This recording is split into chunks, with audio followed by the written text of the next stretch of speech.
I'm I Will Dominate, and this is Thorin's channel. The guy who, if I keep on associating with him, will get me banned on Twitch eventually. Right, this is going to be, I don't know what episode it would be. It's a return episode. I'm necroing this show that used to be from like the 2010s, which to me is not that long ago, but to everyone here, they were like, yeah, I think I had Charizard at the time. That's how old I am. I think Charizard is what kids are into. Like, what are you into now? Like Labubu's or something? I don't even know. I'm not connected to youth culture, I'm afraid. So anyway, I'm bringing back Esports Salon, which is my industry talk show. I'll even keep doing that Thorin thing where I break the fourth wall here, which is, I know technically you might be like industry talk show, but you have that show, The Four Horsemen, on the LFN network. It's like, that's technically Monty's idea, and he schedules it. And if you know me, I would schedule one like every other day, but other people, once a week, so I just decided, y'all can't control me, just because, basically, I do this show whenever I want. So I wanted to do an episode, and if you've ever seen the old show, every episode was just a theme, but it's a round table, basically. It's not an interview. It's not like a specific thing where I've got topics prepared. It's more like we have a general theme, and we just talk around it for however long the runtime is. So this episode is going to be about, as you can tell by the personnel selected, it's going to be about esports journalism, and I've obviously sort of got the newer crop of journalists here. So in the top right-hand corner, I've got Soph, who is the editor-in-chief of Hotspawn. Then I've got DonJake. I'm not going to call you that. I'm going to call you Jake. It's a good job your Twitter name is not DonJake, because the idea anyone would ever call you Don is like, whatever. You're not on that status yet. I should even just fuck with you and call myself Don Thorin and make everyone call me that, and then we'll see how it goes. But anyway, I'd be the consigliere, presumably. Exactly. We've got DonJake, who obviously, well, look, depends who you read on Twitter. Some people say isn't a journalist. I will just point this out. I know it's going to blow the minds of everyone who hates me in esports. Interviews are journalism. I know that's really painful to accept, because it means I'm actually, some would say, one of the most tenured, most prolific journalists of all time. I know you need it to be. That journalism is when you go, I heard aiming is joining like your mum's oh shit, that's not even happened. My bad. Sorry. Delete the post. I know you think that's journalism, but this will blow your mind. There's more than just breaking roster stories, news stories, etc. Anyway, so Jake obviously specialises in interviews. Some would even say his interviews are special. Again, he obviously has his own approach. Look, I actually want to start there. Jake, we'll start there. Do you consider yourself a journalist? Do you go by the dreaded content creator, the most cursed term of all time, the most capitalist nightmare term? What do you think? Do you think of yourself as a journalist? You are an interviewer. You're gonna hate this, I think, just based on all the kind of political and philosophical takes that I've ever seen you had. Come on. I'm a bit of a postmodernist. I used to call myself an audio visual interrogator. That was more the term, I think, back in the day. Okay. I think nowadays, my bio on Twitter says esports satirist. So I think I consider myself to be more of a satirist. It's difficult for me to really. Journalism feels like it's like more serious. That is such a mantle to where I would have to view myself as like breaking stories and like acting upon information that kind of passes through me. Like if I hear about any injustices, I'm like writing up articles and stuff like this and doing like really important work. I think the work I do is important, but I don't know if it's journalism just feels like a very important label, and I'm not like shying away from it. I think I do things that are journalistic nature, but yeah, I'm kind of. I don't know. It's one of those things. I don't want people to think that I'm like kind of trying to act like in the poetry between the lines of that term to like get all the benefits and have my cake while I eat it. But okay, John Stewart. I'm a little bit. Yeah. Listen, I only have references for. You have to understand. On my old show with Richard, all my references from the 90s. I'm at least doing one for the 2000s. I'm giving you something, mate. I'm meeting you halfway. Listen, the thing is, your intro was very insulting to me. It was very patronising. That was the point. Yeah, I did get that. Thank you again, patronising. I love Christopher Morris. Like Christopher Morris is my hero. The day-to-day stuff like this. Well, in that case, you've actually dated yourself. That's 20 years ago, but it was fire. Though. I will say it was straight fire. It was amazing. You got brass, all of that stuff. That whole thing with the joke where the criminal has been given a minute in the canoe. That's like the best joke on TV ever. But yeah, I would consider myself like more like I think I'm a shit poster on Twitter a lot of the time. Okay. I think a lot of what I do is like more satirical in the vein of like a Stuart Lee or like a Christopher Morris. These are the guys I kind of look up to, and that carries on into my interview somewhat. Okay. My interviews, in some ways, if you watch them, not to suggest that I'm anywhere near as talented. I know. Like sometimes it's all good. In the Stuart Lee show where it's like he's doing an interview with Armando Iannucci. And like halfway through, like Armando Iannucci's just giving him like a fourth wall break, like complete like meta read about how he's Sure. like a narcissist and stuff like that. I often feel like that's kind of what I'm doing. What I appreciate is you tried really hard there to set the terms that you're not LARPing as a journalist, but actually I'll go the other way. You're LARPing as a comedian or a great satirist, because half the time the interview is just like, so how was this case of spot then? It's like, the joke's not really in that one, is it? But I get it. You know, you're using the frames of journalism. Let me just quickly ask then. Yeah. So, Soph, in your case, you obviously are a journalist. You're literally the editor-in-chief. You go to the events and you actually do the old-school interviews. You do the post-game interview and the event when someone gets there, etc. The event interviews. Presumably you are considering yourself a journalist, yeah? I hate to disappoint, but kind of no. Right, journalism's dead. Okay, good episode. Right, keep going. Come on, keep going. Okay. Where are the journalists? The only reason for that is I'm not a qualified journalist. Fucking hell, okay. I've done, my education was in law, and then I'm just a real big nerd, and I got into it because of that. By the way, I appreciate that that's like built into what you said, because you did like a degree in law. You're like, I'm not sure where I legally stand if I actually call myself a journalist. Like, is there some sort of like a statute? Like, I act as a journalist on camera under the persona. Okay, keep going. Exactly. Yeah, I guess I would see myself as more of a journalism facilitator. Fucking hell, that's even worse than the content creator. Fucking hell, okay. And what I mean by that is I go to a lot of the events myself, but primarily my job is to facilitate people who are actually journalists to go. And so I run a team. I've got 17 journalists, and they are actual journalists. They are so good at what they do. And, I feel like I'm parroting a lot of what they do a lot of the time. Which is... it's a really good way to be. I enjoy it. I came up as a part-time writer, and then I got editor-in-chief a year later, and it's not because I'm a great journalist, it's because I'm better at managing things on a strategy level, a commercial level, that kind of thing. But, I got into it because I wanted to go to events, and that's what I did. Oh, that's a good place. We'll segue into that. First of all, let's just colloquially pretend we're all journalists there for the sake of this fucking conversation about journalism and that. But I understand, when I say journalist, you can imagine I mean facilitator of journalism, and DonJake here can just go I satirise and use the structure of journalism in a post-creative, whatever. We're just going to say journalism, okay? We're not going to just say things we skim-read or use ChatGPT from a book about philosophy we never actually read, but all the other kids who were listening already read Harry Potter. So listen, it's all good. We're, for now, just for the kids, we're just going to say journalists. So actually, Soph, that is one place I want to start. Some people maybe don't know the backstories of some of you. It's like your people who've done massive interviews, yourselves, etc. You're more usually the ones bringing other people to the fore. So I actually don't know your background, Soph. I didn't know you when you became the Hotspawn editor-in-chief. So what is it? You said there you just want to go to events, basically. It's a pretty good sort of organic reason to get into it. Yeah, I mean, pretty much. When I got my first job in esports, I was actually teaching English as a foreign language, and I was just really into Dota. So I saw. I used to work for Strafe. That was my first esports. Oh, the app. Yeah, it's like an app that tries to gather everything, right? Yeah. Yeah, exactly. And I was a QA for a lot of their betting site reviews. So I was really getting in on the ground level there. And I started writing about Dota, which was the first esport that I actually got into. And when I say this, I am late to the esports party. I don't even have the excuse of being young. I'm in my 30s, and I only got into esports in 2018 for TI8. That was the thing that got me into esports.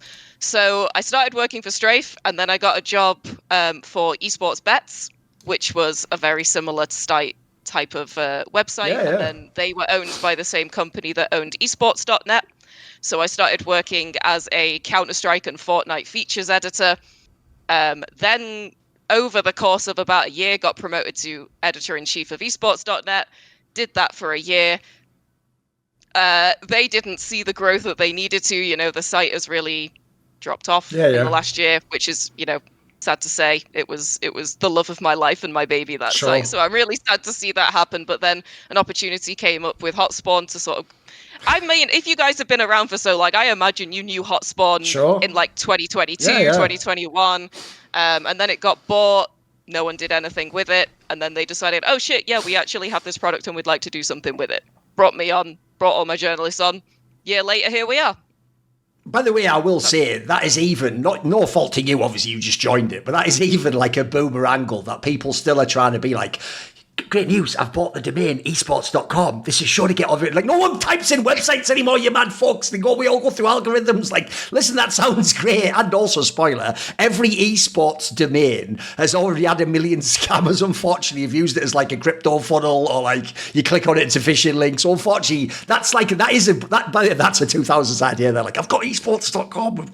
We've made it. We've got the holy crown. Like, no, everyone uses Reddit and stuff now, don't they? And fucking social media algorithms. Anyway, Jake, I actually want to ask, by the way, after this, we'll just do a free open conversation. We'll go where we go. But I actually have no idea what your background in, mate, is. In fact, I'll give you the first compliment of the entire time I've known you.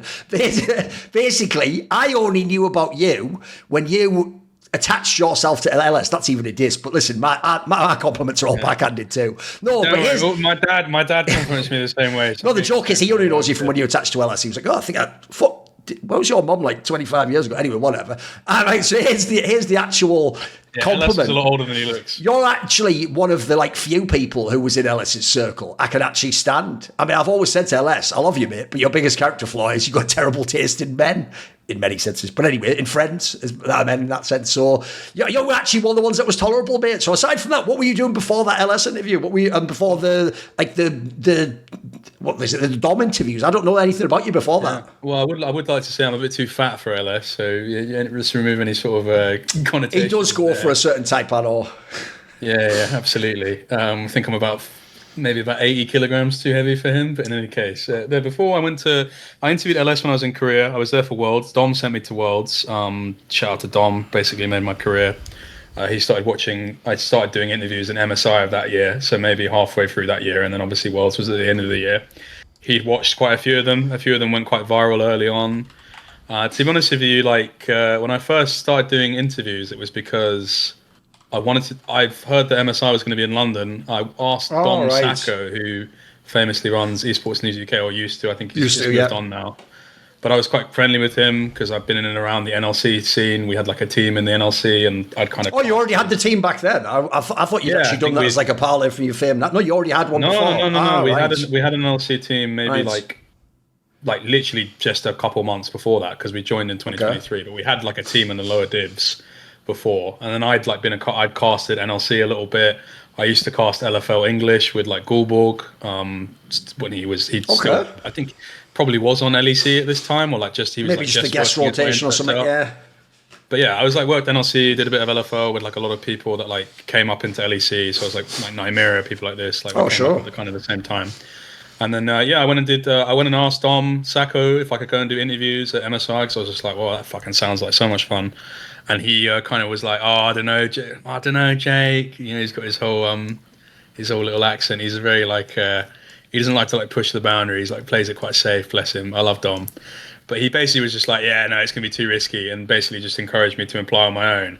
And I kind of felt like that was a bit of a fob off, because I didn't feel like I was gonna get it. And I was working in a call center at the time, and I just literally got the email. Such a weird call center. I did 4 weeks in a call center, and my shift manager, you get this is a crazy story. My shift manager at work was Ian Wright's cousin, and I worked it out via pieces over the course of the weeks there. Because initially it was he wears the whole flat cap, he's got the jacket. Oh, yeah, it's the same style, right? Okay. Yeah, and he talks like he's a Cockney black guy. Okay. And then he was then his surname was Wright, and then he kept talking about Arsenal. And then, it sounds like he's trying to drop the cues, mate. He's LARPing as Ian Wright. It sounds like what? Yeah, no. But then I looked him up. He is actually his relative. But then it was just after a while, it just kind of all pieced together. I was you're related to Ian Wright. I was like, what the fuck am I doing in a call centre with Ian Wright's relative? Apparently they didn't get on very well. So sorry if you see this, mate. I wasn't very good in the call centre. Okay. He was always telling me to up my call rates and stuff like that. But I quit the job on the spot when I heard. I don't know why the light's coming in. I'll try and fix that in a minute. But I quit it on the spot when I got the email from Riot that I'd gone and got the credentials, and I just basically went and did interviews. And initially when I started, it was just I didn't really have any style, and I was basically just you get 10 minutes from Riot. What's the quickest impact possible way? Right. And I looked at someone like Nardwar. He basically breaks the ice, because players don't want to be there. That's one thing that I know from knowing players. Players fucking hate doing media. because they just get asked. No, the joke is, even though the fan thinks they're fluff interviews, a player would rather a stupid interview like pizza or kebabs. They actually would prefer that to like, so what were you doing in the draft on game 3 on the Red Sox? They don't give a shit about that, boys. They don't. Yeah, exactly. Well, it's like if you can demonstrate that maybe you've got some game knowledge, they might be interested. But it's just like, I was just like, you got 10 minutes, and often I was watching other people's interviews, and I was like, cool, they spend 6 minutes trying to get them into it. Maybe they make the breakthrough then. And it's like you got 4 minutes for an interview. So I was just like, right out of the gate, I think one of the first ones I did that went really viral was with JerCkysMiNi0n, who's G2's jungler, and in fact, like no one really knew anything about him. I had a bit of weird lore with JerCkysMiNi0n because like JerCkysMiNi0n I'd met in an ARAM maybe 4 years before this, like, before he even joined any team. So like I knew him, and like his dad used to watch me cast him in LFL. His dad was like DMing me, do you think my boy can like make it to LEC? I was like, yeah, sure, why not? So I got like some Nardwuar lore on him. So I was basically just like, cool, 30 seconds in, name dropped like his handball coach when he was like 10 years old. And then immediately like he was just like, the interview was just golden from that point onwards. And that's kind of what I got known for initially. Obviously as time went on, I was like, cool, I'm kind of just doing a bit of a gimmick here. And then it became more about just kind of deep prep and a mixture of good questions and a bit of humour as I got more confident. But yeah, I did MSI that year, I did the Worlds that year. And then next year, Worlds is where a lot of my stuff really, really blew up because I interviewed Faker and people like that. And that's where I got a lot of views doing that. So yeah, that's kind of my background. Just randomly did interviews. I'm a uni dropout, kind of just played League like a degenerate for a few years and randomly stumbled my way. You're also going to heaven right now, it looks like. Fucking hell, mate. Yeah, I'm just more and more engulfed in the light. I know. I'm just speaking about all the virtue in my life. I see, right. It's just shining off. The Lord's shining down on you, right? By the way, there's the difference between me and you. I'm God's chosen interviewer, you know? Like, listen, mate, all the best interviews wouldn't be in heaven. I'll tell you that right now. See? And your interviews would be shit in heaven. Think about that. You'd go, so what do you think about that? I think he was just a good guy. Yeah, hope he makes it. Like let's crash in it. Right, okay, there's an obvious segue there, actually, which is one topic you've brought up is a very relevant topic. I wanted to talk to the youth of the journalism scene, even though apparently Soph's not even in that group, but whatever. Listen, you're younger than me, so to me, you're just a spring chicken in this industry, just making your first steps. Listen, you've held up, that's all that matters. So my question would be, obviously a key thing about journalism in the modern day, that is very different to my day, is what John just said there. You have to actually have access to the players. When you go to the event, nowadays you have to like get the credentials, you have to get like, sometimes with the Riot I've heard, you even have to like apply for the interview, and then they decide if you get it or not, and there's all sorts of like political navigating. Whereas I can tell you back in the day, the joke is when I went to my first massive event, I like tried to do what you guys are doing, like professionally. Oh, I've signed up as a journalist, I've got my credential, and they were just basically like, yeah, the journalism's there, and it was an empty table that had no one else there, and so it was like, oh, it's just me. Oh fuck, like what? I'm at the beginning of this thing. Okay, I didn't realize. I assumed there'd be all like professionals and stuff, and people from the newspaper. There was no one. So I basically didn't stop doing event interviews until I'm going to say something like 2012 or something. And at that time, you still, in theory, almost everyone would get accepted if they applied for the credential. You could even have probably said you worked for a blog back then and they'd probably give it to you. They wouldn't really have to be for a big site, even though I did work for big sites. And then secondly, back then, there wasn't a press manager in the sense of like, there was no one you could say, can I have an interview? You really had to do the shit back in the day of I had to actually go up to the player after the match and convince him to do the interview. And there wasn't even the managers to go and ask, by the way. I had to go to the player, and if that player basically tells me, like, no one's recording it, just like, nah, fuck off, then that's it. So see you, then I'll ask someone else, or I come back again. I've heard in the modern day, I've been out of this part of the space for a long time. I'm in my ivory tower where people know I am, and I can DM them, and they say yes, and they go on the stream. I don't know what it's like in that sense. So when you go to these events, and we'll make this more open now, people just obviously don't be respectful of each other, but we'll talk over each other. What is it like in that sense? Like, is it more formal now? Is it tougher to get into events? Is it tough to get the interviews? What are the limitations? Are there upsides to this system? I don't know. Let's start talking about it. Go for it. Yeah, definitely. I think, first of all, it depends on the organizer, because I primarily do like Counter-Strike and Dota events. Yes, I've done some Rocket League. I've done some League of Legends, but I've never really worked with Riot. So maybe Jake, you can speak more to how it is to work with Riot. But with the likes of ESL, Blast, PGL, getting accreditation has never been an issue for me. I don't actually have information on why that is. The first one I ever did was the Berlin major for Dota in 2023.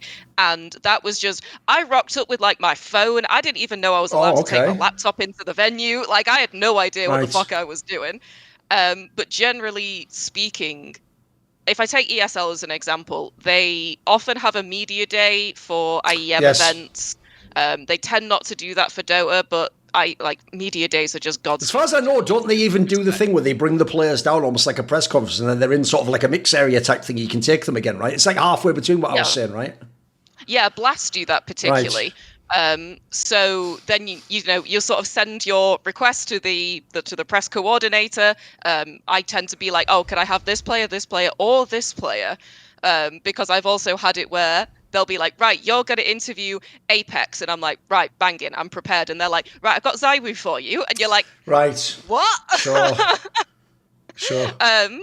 So, yeah, in that respect, it is really good. I have to give a lot of props to ESL and Blast in particular for that. Working with PGL seems like much more like your experience in that they don't have press coordination. Right. And bit more old school. Yes, which makes life very difficult, particularly because I did TI this year, and we had a situation where we weren't given any contacts until I asked for it on the second to last day. We also had a situation where players weren't allowed in the press room. The worst. Press weren't allowed in the player room. Players weren't allowed. So basically, if they leave the stage and go straight to the hotel, you're just screwed, right? Right. Yeah. So to the best of my knowledge, I think most journalists there got no interviews at all. I got no interviews at all. Because I am not the kind of person who is going to run up to talent whilst they're doing fan interaction and be like, excuse me, because By the way, I'll even say, despite what my persona is, that's one area I am very English. I'm actually polite to a fault in person. I'll give you an example. When I first started in journalism in the really Wild West days, I was working with an already legendary Swedish guy who was from the Quake scene, and he was like what Jake would love, like the guerrilla journalism shit.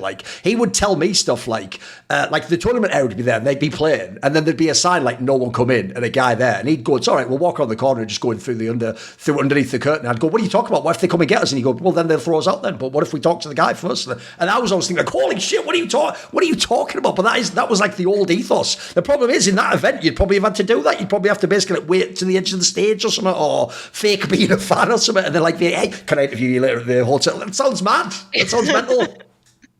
Yeah, because obviously going to events, it's quite a financial strain, particularly for outlets that don't pay. I mean, that sounds mental. If you got no interviews at TI, how do you make it worth it? Yeah.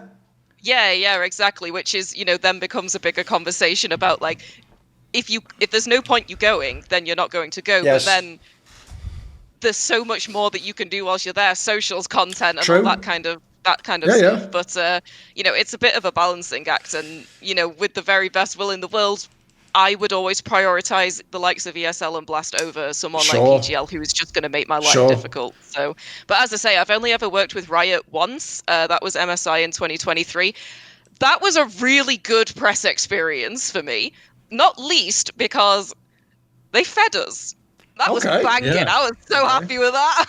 Okay. I see how they butter people up. Okay. Right. Okay. By the way, I feel like also, though, I made that like you were going to have some horror story. They probably see you like Beatrix Potter or something like, oh, it's fine, just give her all the... Yes, he would. What do you want him? And should we get Morley after that? The problem, obviously, in your case, Jake, is at the moment, listen, this interview might age well. At the moment, you're coup de la with...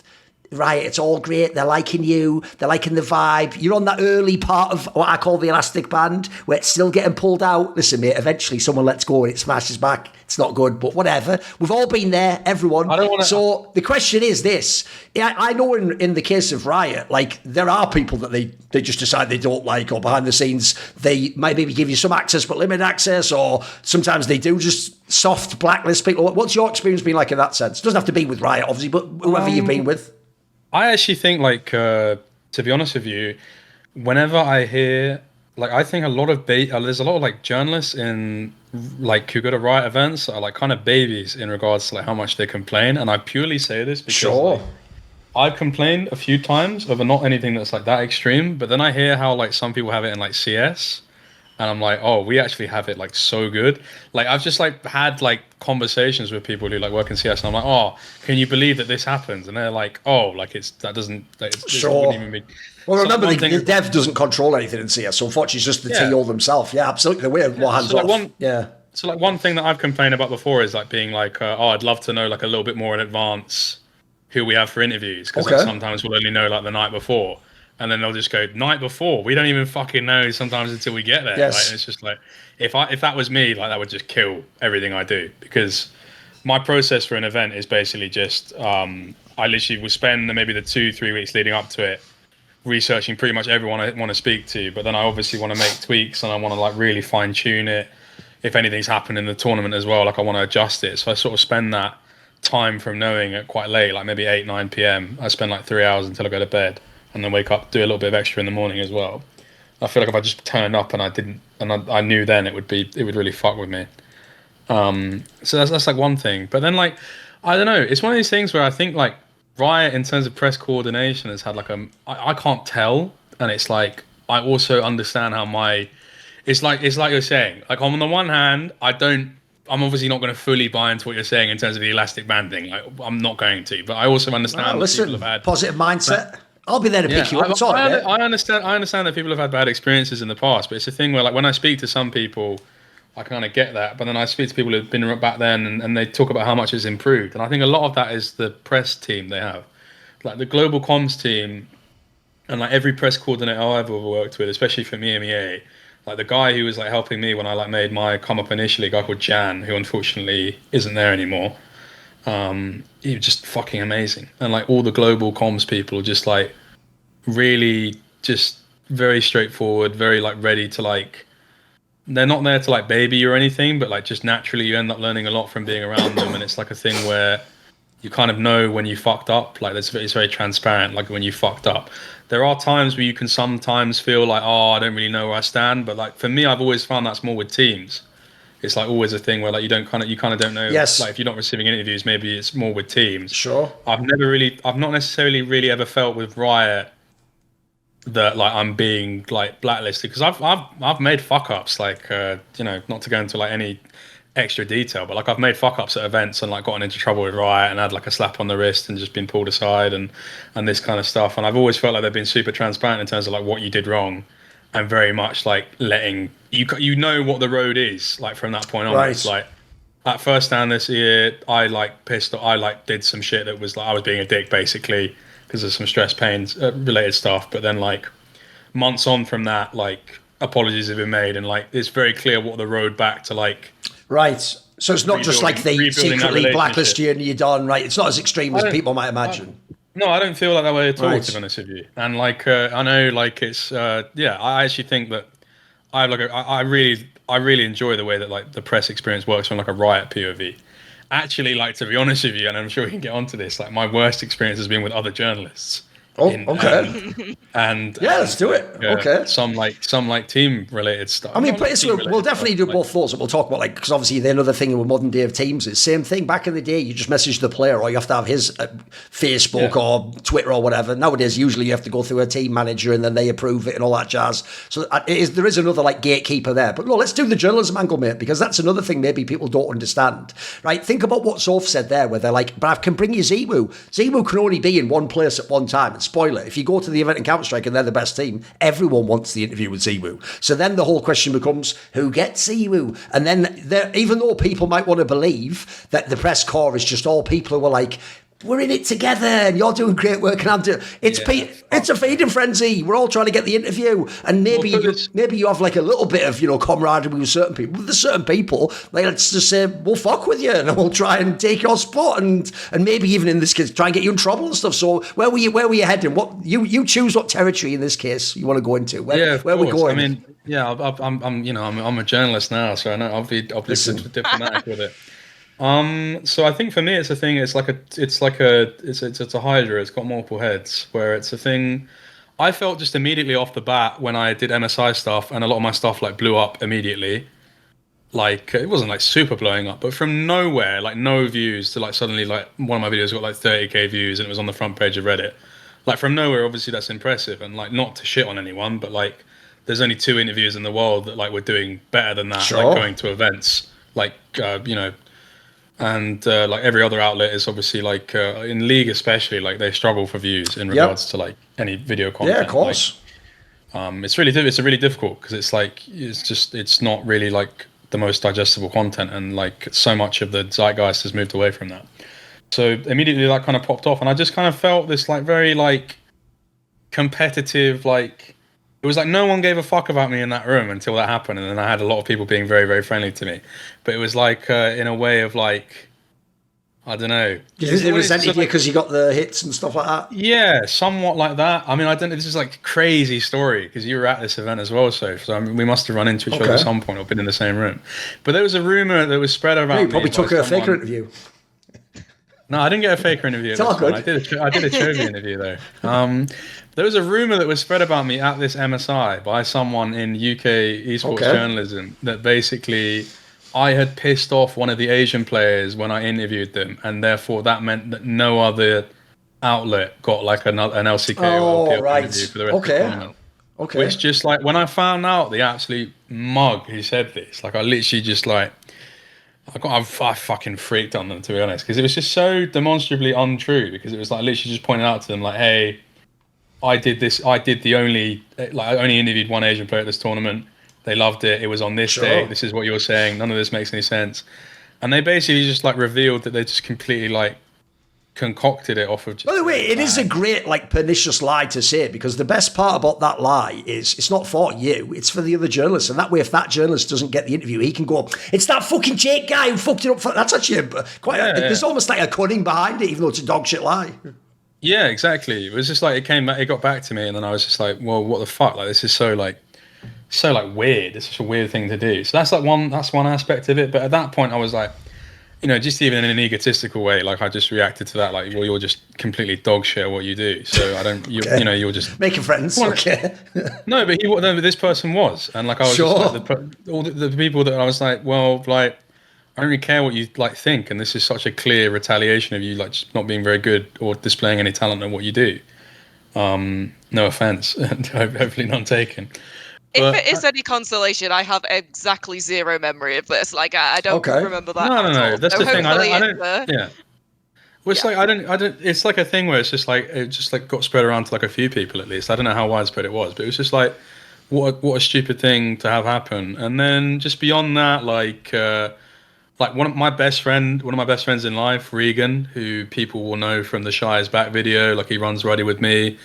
He also, here's the thing, I'll give him credit. He does just do pure Chris Morris interviews, mate. He doesn't even try to put any game stuff in there. It's all just trolling, you know. Like I've seen when sometimes it's players, I'm like, I don't think they get that. There's never going to be a real question coming, you know. Technically speaking, don't ruin the surprise. That's not actually Regan. That's the character. Patrick Batiste. Okay. Patrick. I see what you mean. Right. Okay. The disgraced ESPN reporter who basically, after some HR complaints, was moved to the doing his Alan Partridge type thing. Sure. Yeah. Okay. But he was at this event with me, and like kind of as a cameraman, and just like it was the two of us working in a team.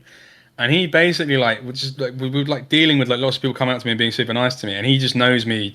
He's one of those mates where it's just like he knows me well enough to just like kind of he knows when he needs to be horrible to me. He's just like, listen, you egotistical little prick, like you're letting all these people blow all this smoke up your ass.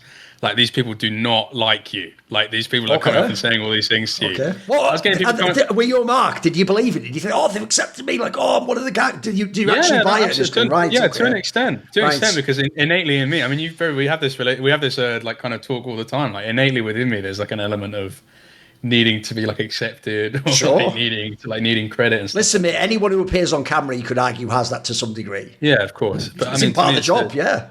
For sure. It's just for more of an extent, for better or worse at sometimes. And he basically was just like, I just had people coming up to me and just being like, yo, you're like making me like really, like I've been doing this for a long time, and you're like making me like relook at the entire way I do this. Fucking hell, okay.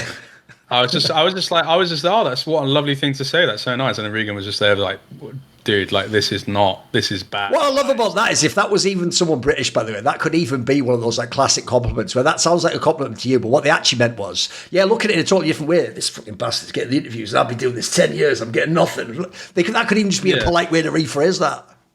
Yeah, there was a lot of that as well. Like, I literally dealt with in the first. Oh no! By the way, year. people do act like it's you were stacking beans in Sainsbury's and you've just like skipped the queue or something. Like, mate, it's a fucking merit industry. If I get the interview and it gets 50k views, I'm above you. That's how it works. Like, I'm sorry, it's performance. Whoever scores the goals gets to be the fucking striker of England, mate. Well, it's not even that. You know, not a 10-year veteran. Because it's like, but people can't even accept the meritocracy element of it to some point, and then they move to the next like cognitive dissonance layer of it. They peel back the onion, and then they basically go, oh yeah, but what you do is, I literally dealt with this for like a full year. No one dares to do it anymore because it's like, who the fuck cares? But it's just like, I dealt with up until like maybe Worlds 2024, I dealt with very much the thing of like, no, it's good what you do, but like serious journalism is also of course.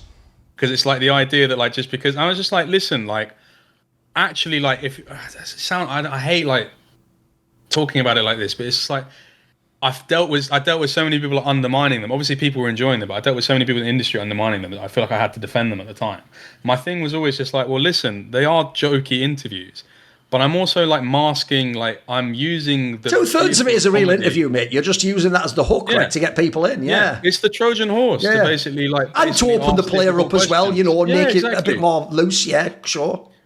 Like for me, with all of these players, like especially like the Asian players, like when I spoke to like Ruler, when I spoke to like when I spoke to the Shy, it's like make them laugh, and then like I was making jokes to the Shy about like how much he ints and stuff like that, and then I would ask him a question about his gameplay, and he'd give like a really straight up answer, and I was just like, well, am I doing non-serious journalism, or are you guys just like really bad at asking questions?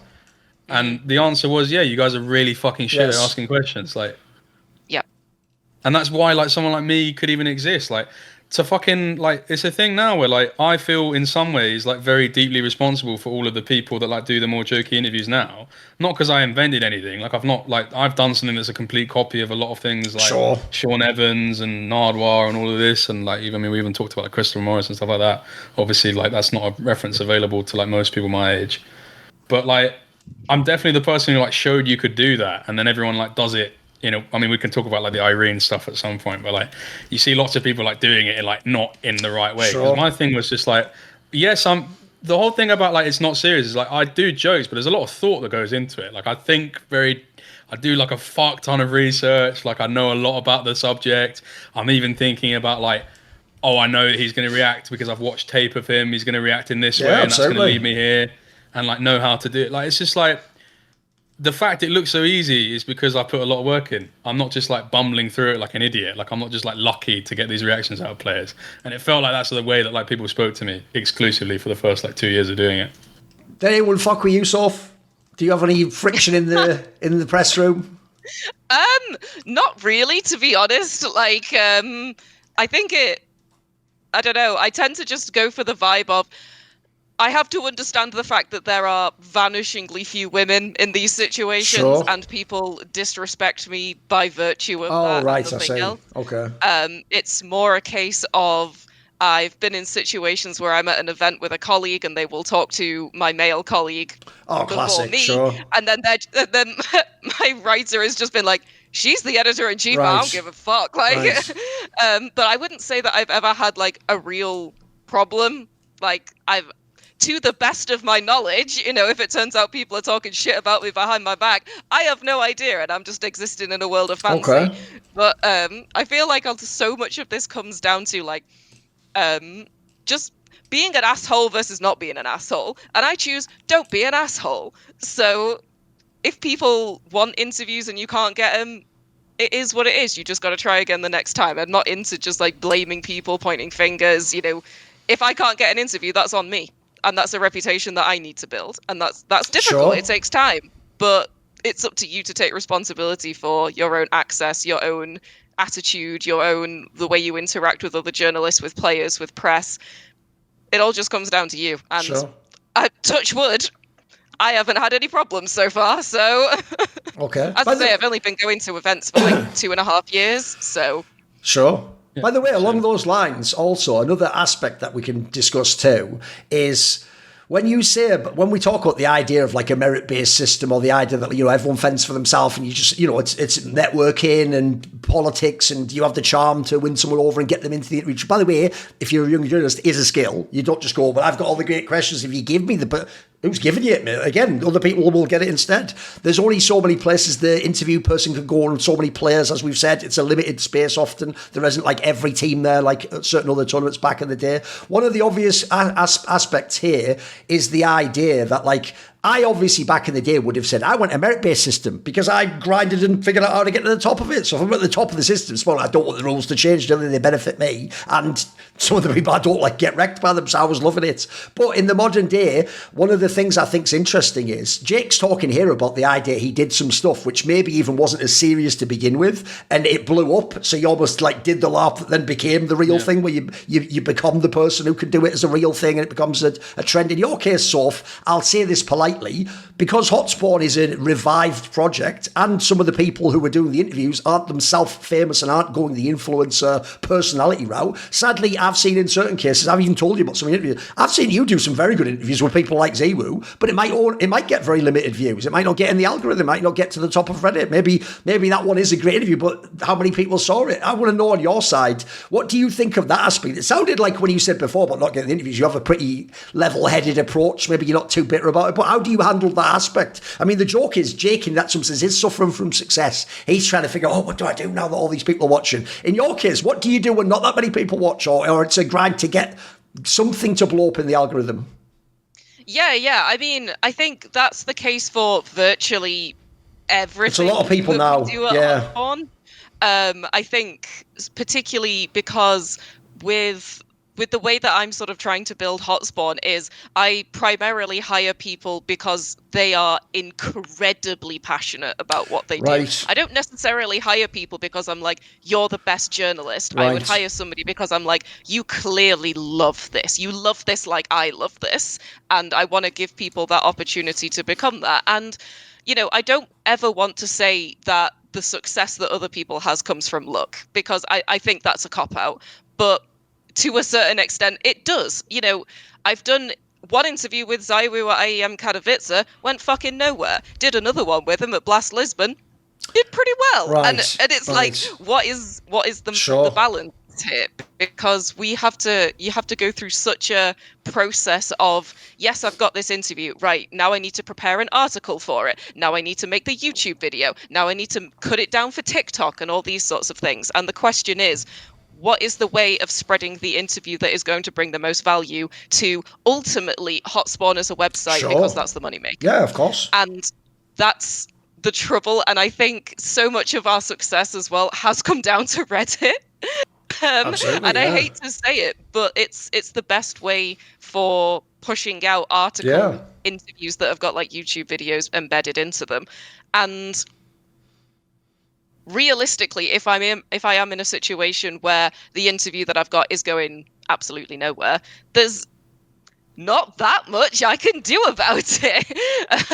The best case scenario is if, for example, when one of my guys, Saumia, was in Hong Kong for Blast Rivals, and he did an interview with Donk. Great get. I've never got Donk before. And then one of his interviews was included on the Blast stream. Oh, wow. And Blast, God love them, wrote hotspawn.com at the bottom of the screen. And I was like, thank you, Blast. Thank you, Blast, so much, because you have no idea how much that means to us. And like, I have another incredibly talented journalist. His name is Ethan Cohen, and he does a lot of League of Legends stuff, particularly in the LEC. He's French, so he gets a lot of interaction from. We'll hold that against him. He's great. He tweeted one of my interview clips the other day and it went viral. Okay. Yeah, Ethan is absolutely fantastic. And a lot of his work has been credited on LEC streams and that sort of thing. But they will write Ethan Cohen. Oh, right. Which is great for Ethan, but people are just like, who the fuck is that? You know? Yes. So there's so much value that comes from just posting like the publication. Yes, please do credit the writer because they deserve it, but credit the place that is going to earn the money that allows them to stay and work. Yes. It's a bit of a balancing act, but that's kind of my job as an editor as opposed to a writer. I can tell you that's actually an area I had a struggle as the industry evolved and went from the old model, which is people go to a website. So if you're on the website, by the way, problem solved. You just put out great content and people click on it. Or even in the era of the YouTube and the Twitter site, that's just having followers. If you have a lot of followers, then again, they see the content they get. Now everything's an algorithm, right? So as a result now, to me, one thing I had to adapt to was I used to write an article or do an interview. And then listen, it's 1 second before I hit publish that I think of the title. That's when I just go like, what did he say in that interview? I guess I could say like it's about, leaving this team or something. But in the modern day, I mean, I want to open this up to you guys. I feel like actually things like the title probably carry the majority of the weight of this, whether you're going to have a chance for this interview to blow up and to get in the algorithm and to get clicks and people to care. Because actually nowadays, sadly, the public, we can maybe get to this topic later, they think they know all the rules of journalism. So if it's ever a topic that's spicy that they would want to click on, they go, wait a minute, my brain's telling me I want to click this. This is clickbait. Which is like, I actually did a video on this ages ago. My perspective on that is, when you say clickbait as a derogatory comment, what you mean is, I was like bait and switch. Do you mean I thought I was getting this, but then that wasn't even what it was? Actually putting a title that makes you want to click is just good marketing. That's what you should do. Like, what I had to learn was to go and find, one thing I actually love in the modern day, I have to say, is that thing you have on YouTube where you can do the A/B testing and you can do one title that's like a classic sports interview one. And it's mega. It's actually a brilliant idea. And I will say it's not even always just the clickbait title that takes off. But obviously, if you can do a headline, I would say Jake's done a very good job with this, or whoever works on his team. If you can make it instead, look, the interview might actually be about the player's passion and his story and his family, but if you can do the one where there's a bit that's sort of like, and actually I hate this other guy, that probably is going to bang as the title. Like, that probably should be the title. And I would even argue, a bit like Jake was saying, that people think he just does it as a joke or whatever. Listen, as long as it's legit, whatever gets them in the door gets them to the legit stuff. It doesn't actually matter if that is something mildly incendiary or it sort of plays with a meme or something. What do people think about this? I'll open it up. Yeah, because there's a question to be made about context as well, because there have been times when I've been interviewing somebody and I'm like, there's my title quote. Right. And I'm like, I'm so hype about it afterwards. And when you just say like player name and then something that is mildly incendiary, you're like, there was context to this. Sure. However, I am quoting them verbatim. Absolutely, yeah. And, Spawn and every other news outlet out there exists to make money. And Absolutely. We exist to get people to visit the site. And yes, we do that by facilitating good journalism and interactions and all that. But if I get a little bit of hate for it, I don't care. Comes with the territory, totally worth it to me. Yeah. I would say, just based off of the fact that what we're talking about, obviously it's a bit difficult for articles, right? Because it's about, you could take a quote more directly. I think for me, this is like exactly the way that I overtook like the big kind of, not triumvirate, because there wasn't three of them, but like Travis Gafford and Ashley were like the biggest interviewers in 2024. Absolutely. And I think technically speaking, maybe across all platforms they outperform metrics wise, but on YouTube specifically, our channel did better metrics wise as an individual channel. And like the 95% of this was like we really started taking YouTube seriously in terms of like understanding it more as like a behavioral science and stuff like this. Like we really locked into like how thumbnails work and how titles work and stuff like this. And it was just like, yeah, I mean, like you're saying, like not to be a dick about it. I'm not going to mince my words. Like it was just stuff that no one else cared about. No one else cared to put the work in. And we really like knew that we could exploit that market because no one else was doing it. And just immediately out the gate, like we were just doing amazing. Every video was getting 50k minimum. I think Faker that.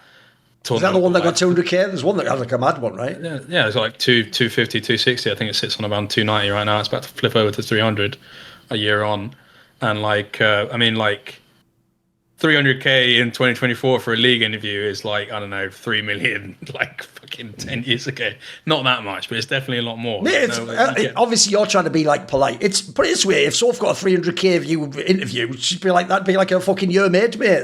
So just for context, For real. Of course. No, of course. I don't want it to come across like I'm grateful, but I'm also mean that like because of how much lower the numbers is. I mean, the joke is that like, I'm doing one of yours now. The joke is, Jesus, tell I watched you growing up.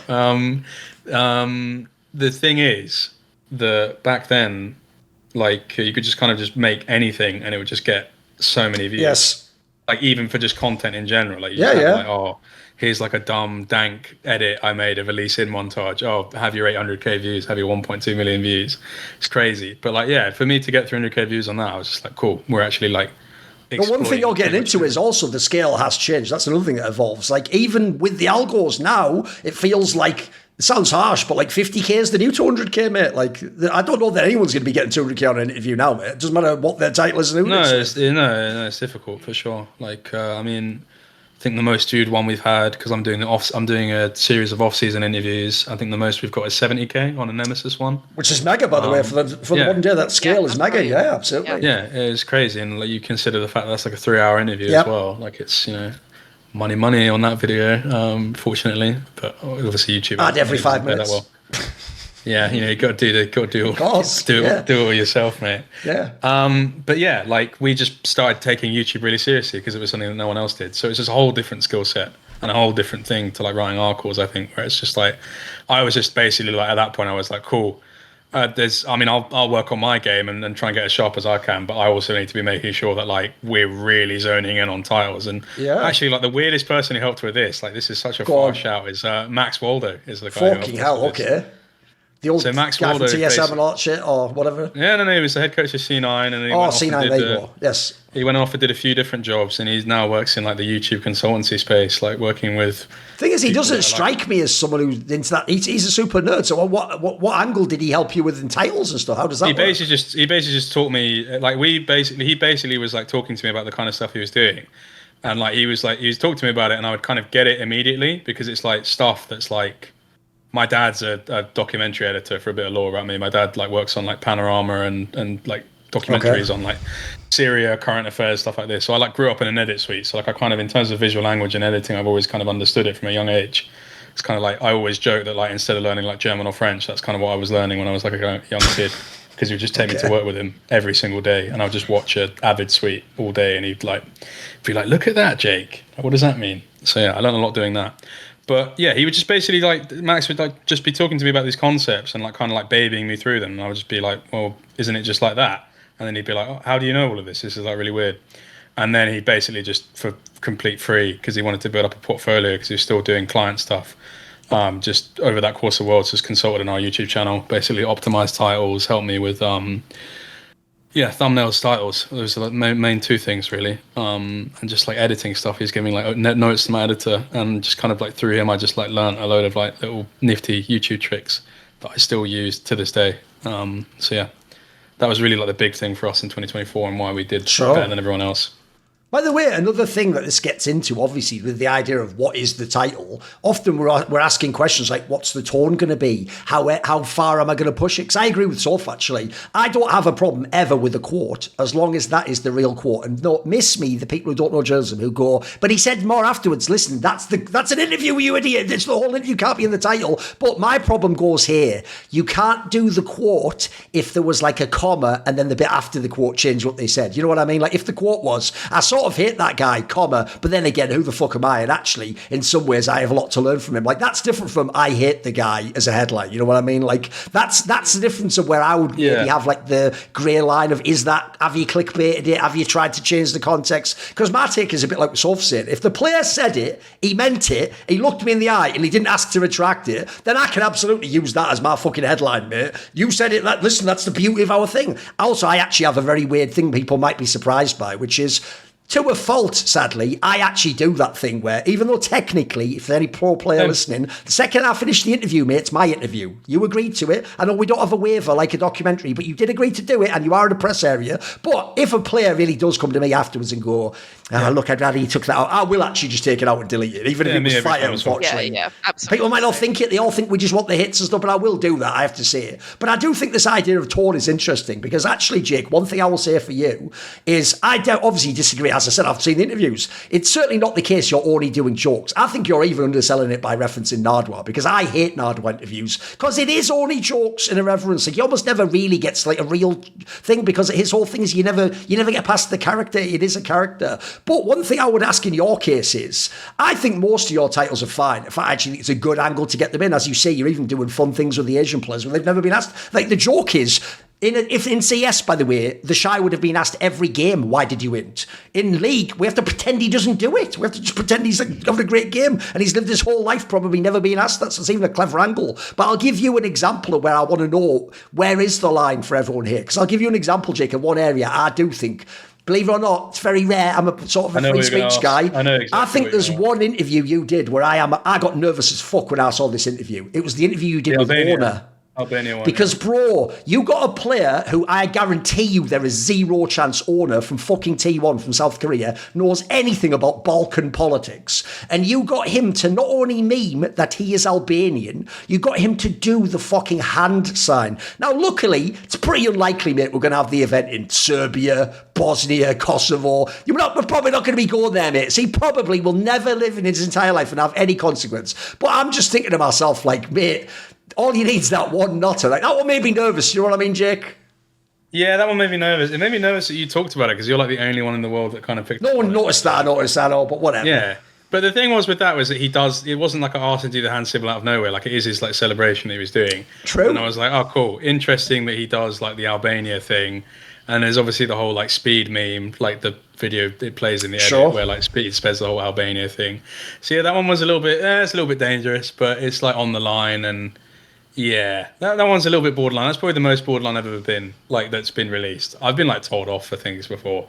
There was, like, there was a period of time at, like, Worlds 23 where I was asking questions that were a bit crazy, and I had like... Give us an example, come on. You don't have to say who, but give us an example of a question for fun. Well, I'll give an example after I explain why they came to me. So I got, like, a slap on the wrist, and they're basically like, it's not that the players don't like it, or like they were ambivalent towards it, perhaps. They didn't even give me an evaluation of how they felt. It's more that like the female translators feel awkward. Oh, yes, that's another good point. Yeah, that's the whole thing that I'd never even. I mean, you've got, especially with certain cultures, you've got the whole respect thing of can they even translate that? Will it be perceived as coming from them? Like, absolutely, yeah. I'll give you a good example that never came out. I think when I interviewed Yagao, I want to say Yagao when he was on BLG, there's a joke about like in Chinese, like.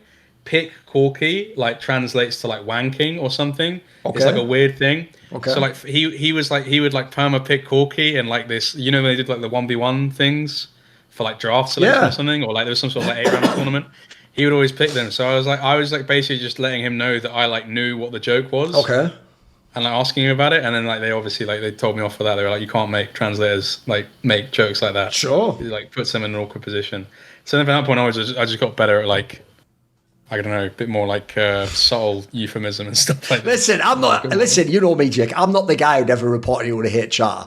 But the idea you're asking a female translator, can you ask him about wanking? That does feel like because I didn't open yourself up for that. I didn't even think about it like that. Though, I know, sure. It's like for me, like when they said that, it dawned on me like how bad it was. Because I just considered the translator as like an auxiliary. Yeah, of course. And then you kind of realize that, oh no, they are actually like.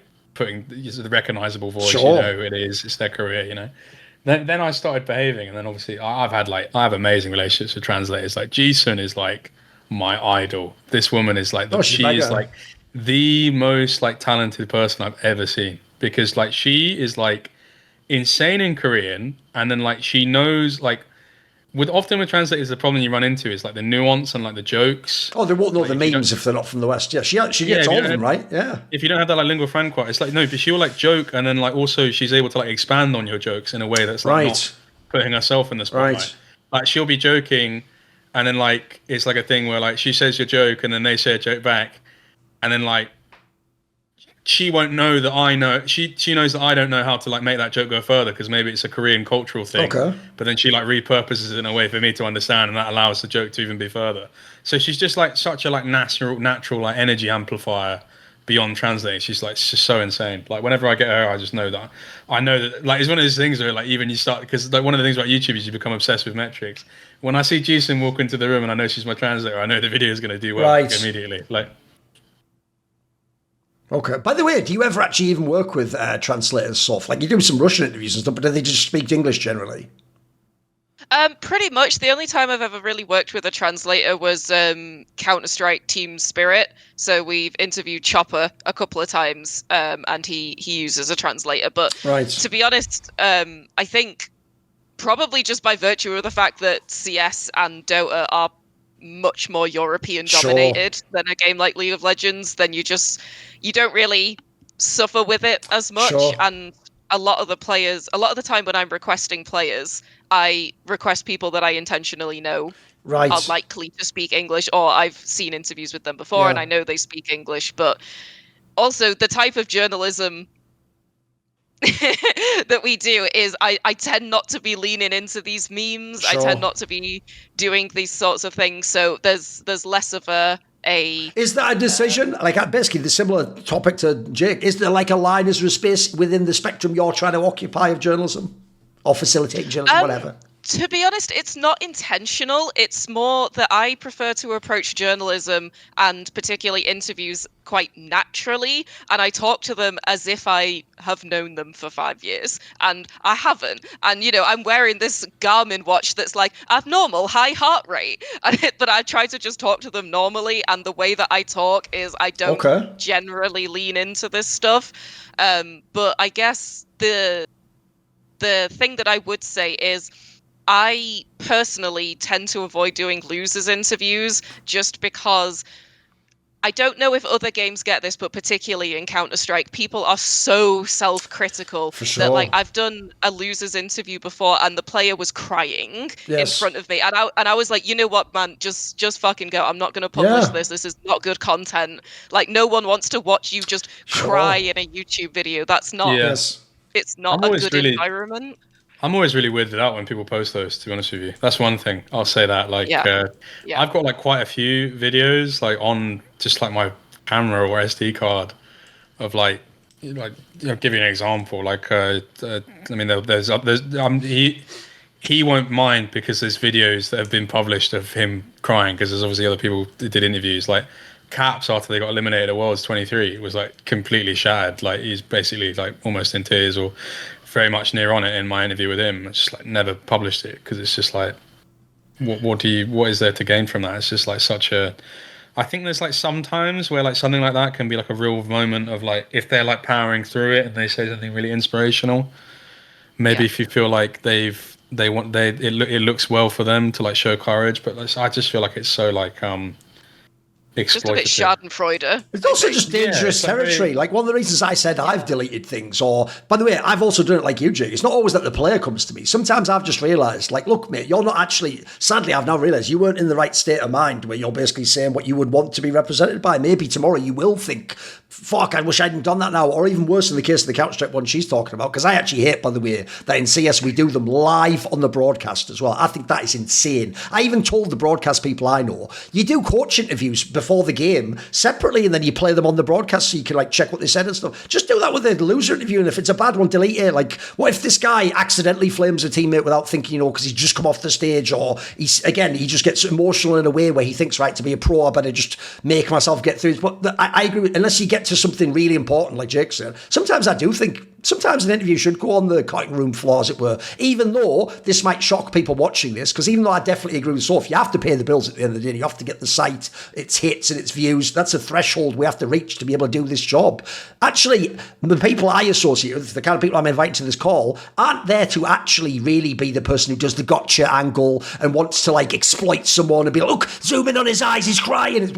I actually think that type of journalism, thankfully there's not too much of it in esports, but that's exactly the sort of thing I'm trying to stay away from personally. I do think also it just ruins relationships, I've said this before on another podcast as well, but a lot of it does come down to like the relationships that you build with players, and sometimes like the example that I use is Mezzy, because I've spoken to Mezzy like 4 times in the last year, because he's English, it's a good interview, he knows what he's talking about, but there is also he comes in, I'm like, hiya, good to see you, right, here's your microphone, right, here's your questions, right, fuck off, here we go. And it feels exploitative. I feel bad. I want to just be like, are you good, man? Like, how's life going? It doesn't feel good to just treat these people like they're animals time limit, though, right? and exploit them. Yeah. I feel like a lot of that is like time limit for me. Like, it's like a thing of like, you're in such a rush. Like, for me, like the most stressful part about doing interviews is literally like knowing that you've got 10 minutes, and then like when you get to 8 minutes, you like see the handler like at the door. Now you see, like, mate, I notice you come into this territory now. Now you see why the one at home is the superior interview, and someone's or in person if you have them outside of the event. The interview where you have the hour, you can do so much more. Like in that case, you could even get to the same topic, but you could do so much more nuance and build you into it. And but I know what you mean. If you have the 10 minutes, you have to kind of hit the points and just go where it goes, right? Yeah, it's one of those things where like often, like especially in early days, I was getting so much trouble because I was just like, well, this is about to be an amazing interview.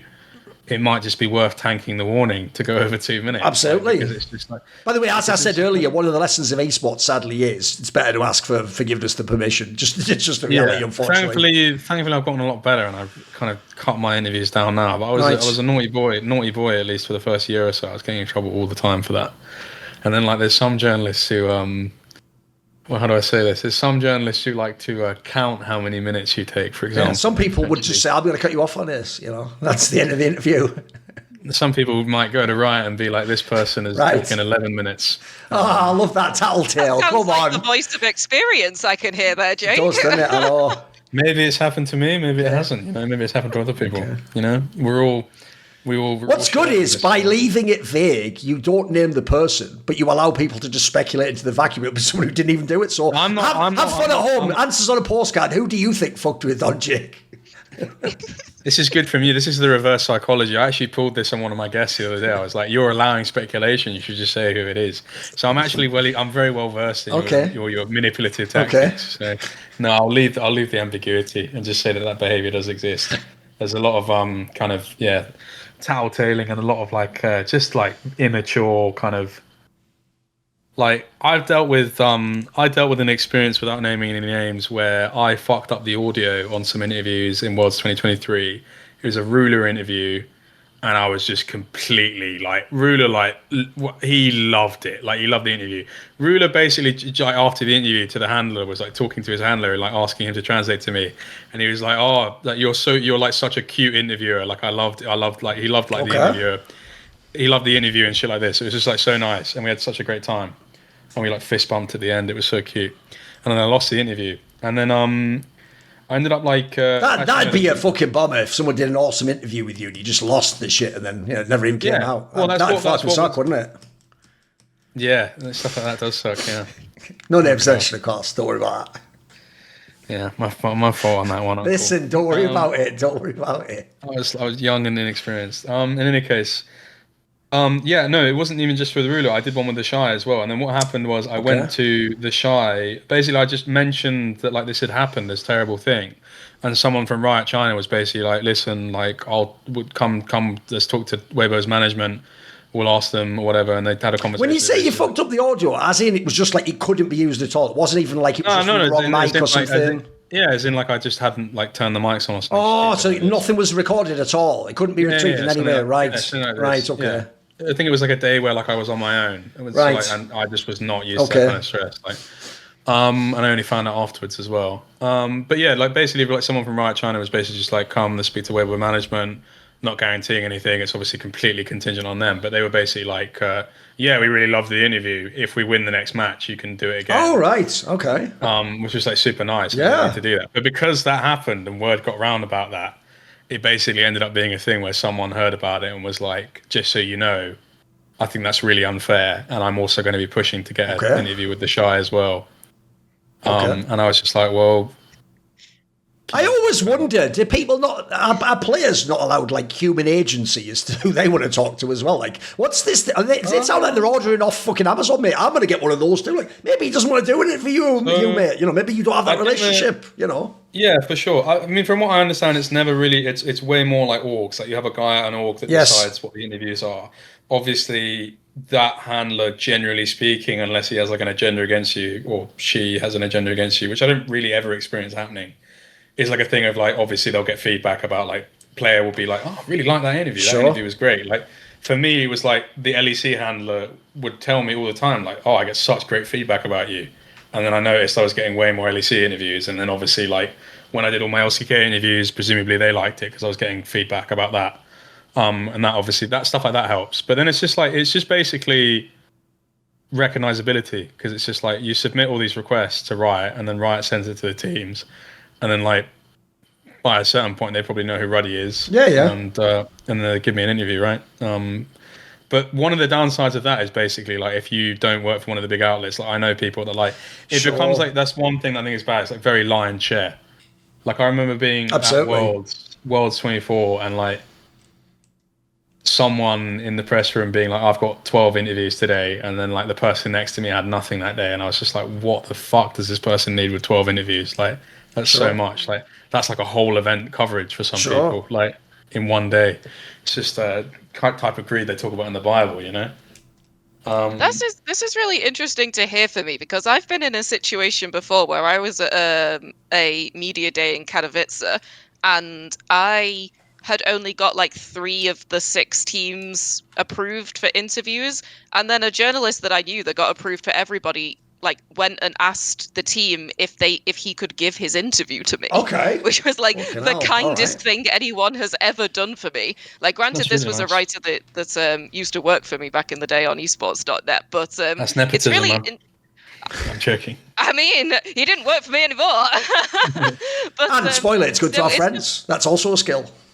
Yeah, it's really interesting to hear that you have so many experiences like that, because I don't know if people are just saying this behind my back, but I don't know anything like this that's also a more, put it this way, that's another thing I was sort of leaning into on the league thing. I agree with Jake, actually. In the modern day, put it this way, a lot of people wouldn't believe this. I've actually had very few problems ever with Riot. Like, the joke is, even when I was one time in America, like I think it was like 2019, and we were just doing something else. I think we were doing something inside the studio or something. And because we were in LA, we just went to the LCS studios one day when there was something. HTC? I think so, something like that. But basically, Monty or someone was like, we should just go. And at the time, you have to realise, in theory, me and Monty Crystal are like persona non grata with Riot. We criticise them for all the shit they do, rightfully so. But anyway, put it this way, they didn't mind us coming in. They had no problem. They all put us on the lists and brought us in. Because as you say, the other thing people forget is this.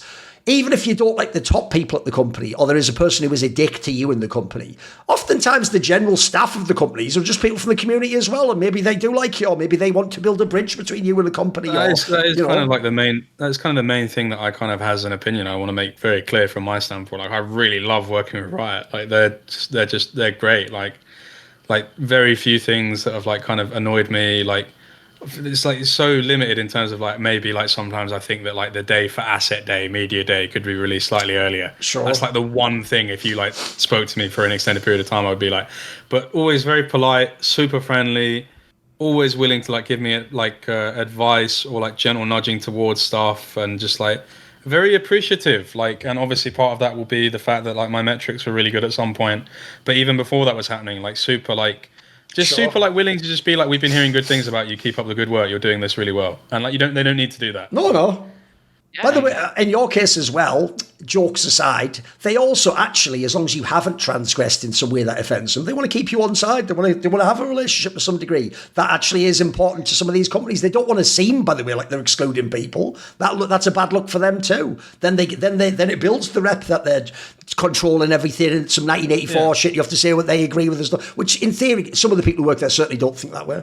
Yeah, and it's also a thing where like I don't want it to be sounding like with all this kind of butting heads with all the other journalists. I think they're doing a much better job of like controlling this, but it is like a difficult thing to combat because it's so like interpersonal. But like I think like going like this year, especially like going into the year, there was a lot of changes they made in regards to stuff like that, and yeah, they're doing like a really good job. And that was like one of the things that annoyed me about like was a topic that presumably we'll get onto at some point, but like there's a lot of fallout at this Worlds about like people with credentials, and people are like, oh, why is Riot giving all these people credentials? Let's do it now. And it's like, sure, like a lot of people at this Worlds were basically just like, how the fuck are all these people getting credentials? Irene is an example, the Carrier interview. There was the guy who did the Keen interview. There's the guy who did the he asked BDD at the press. It's essentially the idea that some people aren't even journalists. They actually themselves would say they're an influencer or a content creator. Some of these people sort of got access to, right? There's definitely that access of intersection. Right. That's like an intersection on it. And there's also just people that just aren't of that level yet, and the danger of like being very, very green and like immediately having access to like faker. Like in theory, on my first week on the job, I got to speak to Chovy.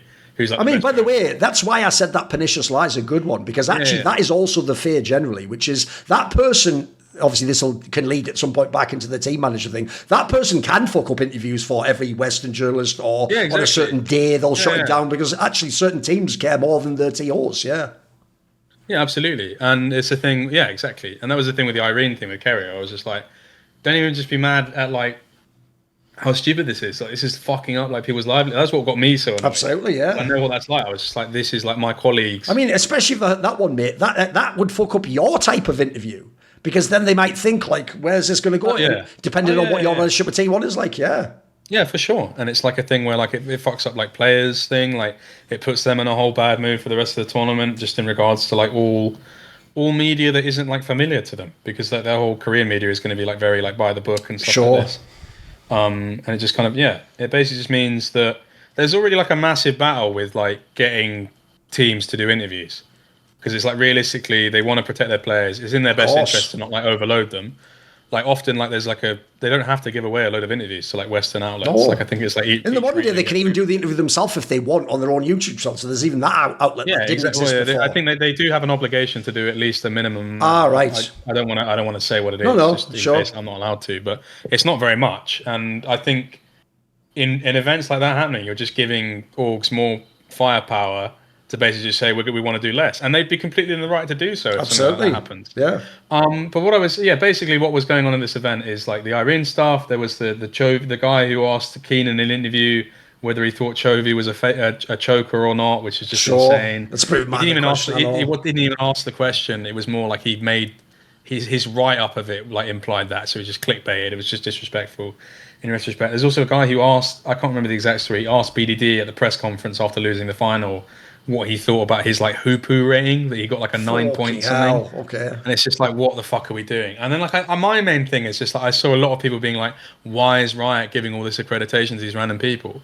And then I'm just sort of there like, well, not to blow my own fucking trumpet, but like I'm an example of them giving accreditation to like a nobody. And like it going really well, and like, there's other people that they took a chance on.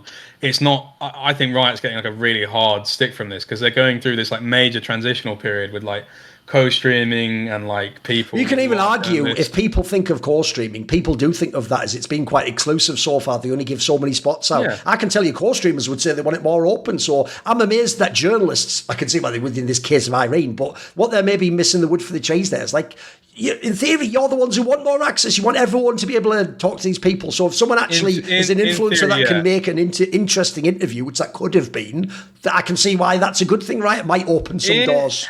I don't know, like at least for me, like I felt like when I was at the tournaments, and I know that a lot of other people feel that it's not, they don't exactly feel like that, because it's like, but it's partly because of stuff like the people that are being like, that get the access you maybe don't think are as good, right? Like it's like, if you feel like you can do a really good interview and you're seeing people that like are very, very new to it immediately, like kind of, well, like I'm sure people were annoyed to see me get a trophy interview like my first week of doing it. Do you know what I mean? Like, obviously, like I did a good job, and it's like at that point, it like you're less annoyed after if you see someone do a good job, maybe. But I know from speaking to lots of colleagues like who go to Worlds and MSI and stuff like this, they're always like very like, if there's like someone they don't think is very good and they're like, it's just like bloat, it's like overload, you know. There's like too many people wanting an interview and stuff like this sometimes. But yeah, I don't think this is like a Riot. I think Riot are getting like mega stick for this, and it's like it annoys me because I think they do like a really good vetting job. Sure. And like I think it's a very clear like, as soon as you do something like that, like what Irina did, I'm sure that like she was removed. Oh, she'll have gotten a telling off, if not an outright blacklist, mate. Never mind a soft one. I'm sure there was some repercussions. Yeah, exactly. So it's like a thing for me where like I think that they got like a really unfair rep. And I'll say this, I'll do devil's advocate for Riot here. I can tell you in other games, I mean it's the same with Riot, but I'll give you the Riot example. The Riot example would be like Kadril or someone. Kadril's not a fucking journalist, but I'll tell you what, if Kadril's co-streaming and he's in the building, they would be a fool not to give him one of the interviews, mate. That's going to pop. Like that. He's also huge. Like, to his credit, he's a great interviewer as well. He's all right. And then also in, listen, mate, he does do the thing of like, why did you ban Corky on Bluetooth? And the audience doesn't even remember that, but whatever. That's by the by, mate. It's all good. Sure. In CS, I can tell you. Remember, he's great compared to the standard. Yeah, that's true. That is true. True. It depends what you're comparing him to. There's also in CS the same thing. Like, I think Owner Pixel is just like a children's entertainer. But I'll tell you what, if he wants an interview for his broadcast, you'd be a fool not to give him it. He's going to have like 50k, 100k viewers. So that interview, whether or not it's going to be serious and really about what happened in the game, it's irrelevant. Like that, it is within the TO's benefit to some degree, as long as you don't cross the line like Irene did, to give those out. I think there's a merit to that, even if it's not my type of interview. Actually, I've got a little story for you, because obviously one thing we can transition this into is that actually the modern gatekeeper really is I'm the communications manager or the player liaison of the team, or I'm the team, whatever role they call it, the person that basically, by the way, I'll give everyone a little pro tip who's watching at home. If when you message a player, same thing with Riot Talent, by the way, if you ever message a player privately, you actually just have an ability to DM them, or you see them in real life, and you say, can I do an interview with you? If they say, sure, I've just got to talk to my team manager, they really want to do that interview with you. If they go, talk to my team manager, that player might not want to do that interview with you. He might actually either use the team manager to say no, or he might just not be fussed, and then it's just on the team manager. Then the team manager, as you said earlier, they're deciding who are you, what's your background, what sort of interview will you do. Like in my case, actually, I very rarely ever get turned down, humble brag. But I do think that's awesome, because despite my persona, I don't really bring that much of the persona into an interview. An interview for me is a different space, and if you notice, I'm actually very polite, even when I'll even tell someone, like, I'm going to sort of be an asshole when I ask this question, and then I say the slightly edgy question, but I don't just hit them with it and then just see what they say or whatever. So I've had very few cases, and I can tell you, I thought I'd start with this because I'm sure I have a very different experience. I have actually basically swung for the fences on how I do my access, which is, it's not that I'm entitled to access, I'm absolutely not. But here's my rule. My unwritten rule goes like this. If you are the talent manager, the communications person, the team manager who's going to decide if I get the interview or not, but I've never done anything to fuck with your team. I've never harmed your brand in any way. I've no bad relationship with you. And maybe unbeknownst to you, I'm not actually saying, can I have an interview with insert player? I actually know that player wants to do an interview with me. If you then deny me over something weird, it could be as simple in my case of something like, I don't like his Twitter, or they think some mad political notion about me or something, right? Which again, would never be in the interview anyway, would it? Well, if they do that, I have to say, I take an approach I would not recommend anyone listening or present company ever do, because it is called the fucking all or nothing approach, which is I will then accept the first time. I'll go, you know what? Maybe the team is busy that week. Maybe actually the player wants to do it, but they're supposed to boot camp that week. Or, maybe they've done too many interviews recently. The team says, we want to shut this down and keep it all internal in the locker room. I'll be very, very gracious the first time. Maybe I'll try a second time, because another little secret in esports journalism is persistence. You just don't give up. Spoiler, by the way, I've had some of the best players of all time. I had to ask them 10 times to get the interview. We didn't see the 9 times they said no. So when I get the interview, who gives a fuck? The person who goes and asks once and they say no, more fool you if you never ask again. You have to keep asking me. So I will even say that's one area I don't even mind being annoying. I'll do it in the style of like, no. It's like, all right, okay. Then the next event I'll ask them. It's like eventually sometimes they say yes. Just it's like, can you fuck off? Okay, I'll do it. So get this guy off my back for 5 events. Like that works too. As long as the interview's great when you get him in the room. But here's the little story I will tell you. If basically 2 or 3 times they deny me, and they don't know that I'm able to cross-reference, either by the player just telling me this, or just like by the nature of how the access is going, that it must be that they've soft blacklisted me. Because I'll give one thing to these teams. Most of them are smart enough never to tell you you're blacklisted. They will just politely decline. It'll always be an excuse like, he's at a boot camp, sorry, we're not doing interviews this week, this thing over here. But basically, if I can ever tell it, I will absolutely just eventually just go, right, scorched earth. I'll just say publicly, this team has blacklisted me. They don't do interviews with me. So it's like, I have a bit of social pressure, mate. I don't mind doing that, because in this case, I'm not doing that to the player. Actually, I can't access the player. That's what you're getting in my way of. But I imagine other people, I would hope, have a different approach to that. I think that's it. But it is me. That approach does tend to mean you have one team at all times doesn't respond well to that. But I'll tell you what, I've probably won 9 out of 10 battles. I mean, probably the greatest one of all time is I did actually get Reginald from TSM to request an interview with me after he blacklisted me for like 5 years from doing interviews with anyone from TSM. But that's neither here nor there. So the point is, I do think that game is an interesting one, because I know in your case, Jake, have you ever said this publicly? I do have a rule aside from that I don't ever tell the fans that someone turned me down for an interview. I do think, one, it's the player's prerogative if he doesn't want to, and 2, I hate the idea if I go, Like, I'll give you an example. I'll just use someone I will never interview. And by the way, I will never try to interview someone like Nemesis because I know he doesn't like me. He wouldn't be interested in doing an interview with me. And I don't want to do interviews with people who don't like me. I think that would be a terrible interview. I don't think either of us would get anything out of it. So I'll use him as an example because that's a pretty safe one. I don't feel like I've revealed a secret there that he doesn't like me.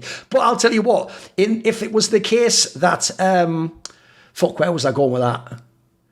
Oh, that's right. Rules. Yeah, if it's about the rules of the interview, I actually will basically pressure the org, but I will never tell my fans Nemesis won't do an interview with me, or he said no, because I don't want fucking people messaging him and annoying him or should do the interview. Why don't you do the interview? Because people want the drama or whatever. I actually do think that's off limits. So I want to know where everyone else is. I've opened the big can there. Where are we going on this? Well, I've been annoying before. I think like during. Do you ever tell people if they turn you down or anything like that? What's your take? No, I don't do that. Like the one thing I do that's kind of like almost the opposite of that in some ways is if I get like someone consistently asking me go and interview this person and like we don't have a great relationship, I'll like softly imply like, oh, we don't really see eye to eye. Right. Because it's like I just want to avoid people asking it all the time. Yeah. Do you know what I mean? Like, but no, I mean I've kind of one thing I did this year that I think wasn't great and it kind of did it out of desperation in some ways is like I like wasn't really getting any. I went to First Stand, and I had a sponsor obligation, and I was getting no interviews. And like part of that was that I was getting nothing from KC. And obviously, I'm used to like being like the EU team. If it's a one-team international, or even a two-team international, can always rely on those guys because like they see me as one of their guys, you know. Obviously, KC is like a very insular thing. Like they're very like isolations, which I completely respect. Like it's their thing, you know. And like they built up a team of people that is like very much like, and they've dealt with a lot of that kind of like, say what you want about Carmine Corp and like how they react to it. I think sometimes the whole thing about like, oh, we're not the LEC, we're like Carmine Corp, we play in the LEC. I think it can be kind of cringe. But then also the other side of that, you can see like some of the bullshit they did deal with, like especially from like some of the like the Riot Maxi X stuff and a few of these like slights. I can kind of understand where the mentality comes from in some ways, why they like run kind of very like isolationist in some regards. But no, I mean, I didn't really like I didn't really ever get any explanation, but I wasn't getting anything from them. And then it was a thing where I was getting like spammed every day, like please do KC interviews, please do KC interviews. And then I literally just made a tweet. I was like, hey, like I'd love to do KC interviews. And obviously that's like that prompts people to like tag, you know, people and whatnot, which I'm sure was annoying for them because maybe they had a genuine reason why they didn't want to do interviews. You know, I heard a few things, but like, you know, it's like at the end of the day, I was just like, I was under a lot more pressure there because I was like, I need to meet quote. That's more understandable, yeah. Yeah, but in general, in terms of like being turned down or anything like this, no, I don't really feel the need to disclose it. But if it's like a thing where like I think the interview can't happen and people want to see it, then I just won't. I'll just make it very clear that it's not going to happen. You know. Is access via Teams? Is there anything you want to say about this, Soph? Is it hard? Is it easy? Does it work for you? Are you fine with how it is? To be honest, it does work pretty well for me. I think there are, because for me personally, not necessarily Hotspawn, but for me personally, I don't tend to be requesting interviews with players outside of events. Right. Those ones that I would go for would be like talent or, you know, those sorts of people. Yeah. And this seems like such a humble brag, but I'm like, don't really have a problem with getting turned down. And I don't know if that's just because I'm not requesting as many, or if I'm just requesting them in the context where they would be expecting interviews. Okay. But it's not really a problem that I've experienced, so I don't want to speak on it too much because I know a lot of journalists do go for a different approach, and they obviously have a different experience as a result of that. By the way, when you were addressing earlier, like obviously built within this is the idea of also access isn't like you get it or you don't and it's binary. There's also a component of like what size outlet and which player. There's another thing, which player on the team. Like one thing that remains universal in esports, it goes right back to the original days, was back in the day, it was actually usually due to language constraints and whether people were socially awkward. There used to just be one player on every team to the interviews, often the captain or the one that has the best English. And then that person probably says yes instantly because they're just used to doing it. obviously, if you ask the star player who doesn't normally do the interviews and maybe doesn't speak as good English, that's hit or miss. You're gambling on those ones. But I will say that's another area when I was on the ground, I actually made a lot of progress for a lot of people in the industry, even if they don't realise it. Because I used to go and I would go to these events, and one thing that would actually shock people at home is how many people who are interviewers and journalists, because sadly, journalist has been so devalued as a term. People only see it as some TMZ mock raker, like, hey, so what about your dead mom, or something mad like that. Like, so everyone thinks every journalist is like some outrageous Piers Morgan bastard who's just going to like ask the most insane thing and have no shame about it. Actually, most journalists, even in esports, no matter what they say, they're actually usually quite shy, nerdy people. And I can tell you, a lot of them are really bad at handling rejection. So a lot of them won't even go for the player who might reject them. They'll go for the safe one every time. When I took a break from doing interviews for a few years and came back, I used to know all the players, so I thought, I'm going to pick up where I'm at. I'm going to decide, I'm asking him. If he says no, fine. Maybe I ask another time, or I go with the other player. But I'm going to ask him first, whether he says no or not. People were telling me when I first came back in the press rooms, like, oh, you don't ask him for interviews. You have to ask the captain, and only do it after a win, and all these rules they'd built up in their mind. And I quickly learned, these weren't even rules from the players. These were just rules so that they didn't get rejected, because they couldn't handle the players saying no. Because, by the way, let's be real. We are all people who don't like to be rejected or told sort of no. And in a way, even though they might just be rejecting an interview, maybe they don't want to talk right now, it does feel on a tiny level like they're rejecting you. It does almost feel, you can't tell if they're saying no because like, I'm tired today, or no because fuck you, or who are you? That's a good question, right? Who the fuck are you that I should do an interview? So I do think actually an underrated aspect also is you have that. This is why actually that topic earlier about who gets the access is so tricky. In a weird way, I do think people a bit like Jake, even if they're new to the scene, you should sometimes swing for the fences, mate. If you could get Sophie right off the bat, why don't you? And I'll tell you what, some of those whiners going, but he's getting that, but I would have been better. Some of those people might never even have asked, bro. They might still be going, but I'm going to work my way up. I'll do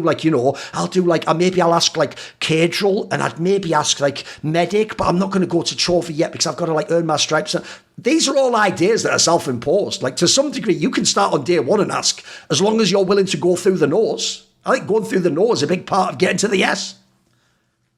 And I think as well, I wonder if you guys have this with Riot events as well, but a lot of the time, if I've asked for one specific player and for whatever reason that player doesn't want to do it, I am then often offered another player. Okay. Like, we can't do it with this guy, happens. but... Right.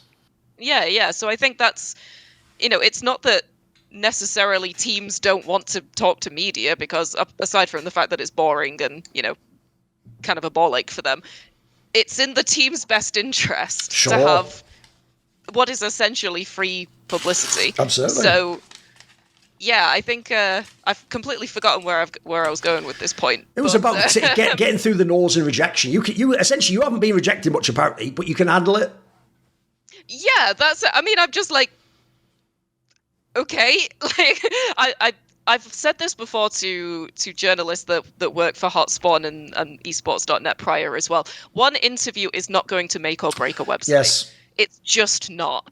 We've been exceptionally fortunate in Hotspawn's first year of revival, where we got approved for Faker twice. We got him at MSI and we got him at Worlds. That was incredible. I am so proud of both of the journalists that did that. But that hasn't guaranteed Hotspawn as a success now. Even with the closest thing that esports has to a celebrity, it's not going to make or break it. So if you get rejected, there's only so much you can do about it. It's not the end of the world. You haven't dealt with rejection much in your life, have you, Jake? In interview at esports, of course, I mean. Oh God, so mean to me all the time. That's my stick, I feel innit? like I'm getting off light compared to you. Listen, that's the stick of this interview. I'm giving you the soft touch, and he's the whipping boy that gets it afterwards. That's how this dynamic's working. I mean, I appreciate it from you. It's good. I need someone. And there's always love behind it. You have to understand it. Well, that's my core. Yeah, you'd like to think so. I do look at it as like I have a very similar relationship with my dad. So. And you're getting up there in the ages now. You're about 20 years older than me. Listen, mate, I don't know what your mum was doing 25 years ago, but I was of age. That's all you know. And listen, I had that red beard. I was charming. That's all I'm going to say. Yeah, fair enough. Yeah. Listen, this would be a really awkward moment if you did now reveal that was your son. Like you were my son. Honestly, that would be the worst. Would probably make this podcast. Listen, it'd make the podcast bang. It might just ruin my life, though. At the same time, No, my dad's in like a real industry. He works in current affairs. He's not doing any of this like children's wizard game stuff. He's just doing fake propaganda stuff for massive media corporations and nationalities that essentially just brainwash all of the world and ruin everything through destructive ideas. I didn't say I get on well with the Oh, fair enough. Okay. No, it's a complicated one. I do like him though. But we talked about rejection. Yeah. I don't know. I take rejection to heart for sure. Like because it's very difficult not to take it personally.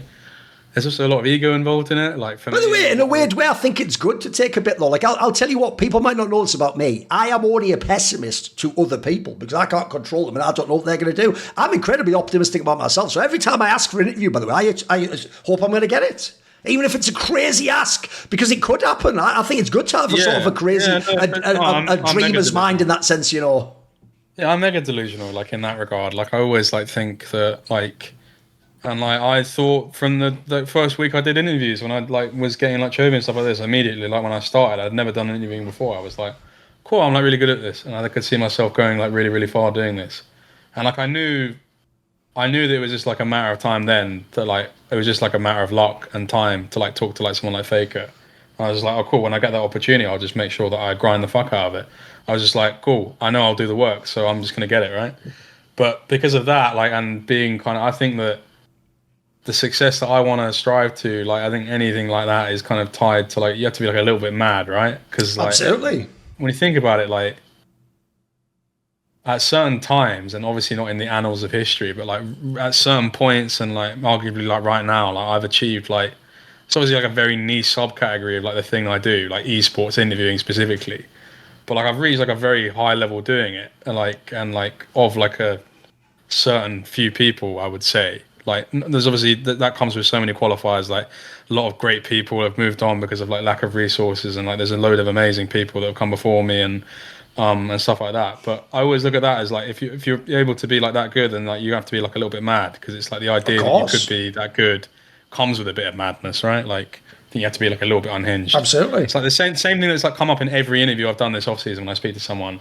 Is everyone's just a bit they kind of just say, you kind of have to be a bit on the spectrum to do this, because with all the pro players, it's just you have to you can't be completely well adjusted to be obsessive. It's why in the interview, the fan hates it when the player goes, I'm trying to win worlds, and you're mate, you play for MCOY, that's not happening no matter how the fucking tournament goes. But I get that if you're the player, why would you throw your life into the blender for this thing if you didn't believe there was some crazy outside chance you could do what Katie Rose did and do some mental run to the finals? You have to I know what you mean. I agree as a journalist. You also have to be a bit delusional to almost think you are what you aren't now, to then become that, and to give yourself the space to grow and to match up to that. Yeah, but my thing, when I started, I thought I was I knew I was going to be really good, but then it's I also thought I was good then, but then it's I look back and I'm you were so shit in 2023. I mean, I didn't want to tell you, but at least you figured it out for yourself. You fucking did tell me at some point, probably, mate. I probably did it in a charming way, the way they were nah, damn it. No, you didn't do it in a charming way. You did it in the same way you do everything. Okay, you were right. You see, the joke is, the thing is, what you gotta know, Jake, is the thing about. I am on Coronation Street. Keep going. Yeah, no, you had the cigar and the fez. You were doing a whole Tommy Cooper routine. Yeah, it was good. He unfortunately didn't have the heart attack on stage. Listen, this time, still time. I'm still younger than him this time. You'll feel really bad if it happens now, mate. I know. I won't. I'll laugh. You'll have to get your channel manager to upload it anyway. It's a good thing I've got him on Discord there. It's all good. Extract the file from your PC or something.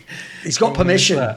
They've also, you have to understand, they've also all got permission, because I'll have the Dead Man Drive upload all the shit that just destroys the whole industry anyway. Don't worry, mate. When I leave, essentially, it's the end of Fight Club. All the towers just come down, the explosions go off. Everything's leaked. It's all good. You met me at a very esports time. Exactly. Yeah, good stuff. By the way, I have a quick.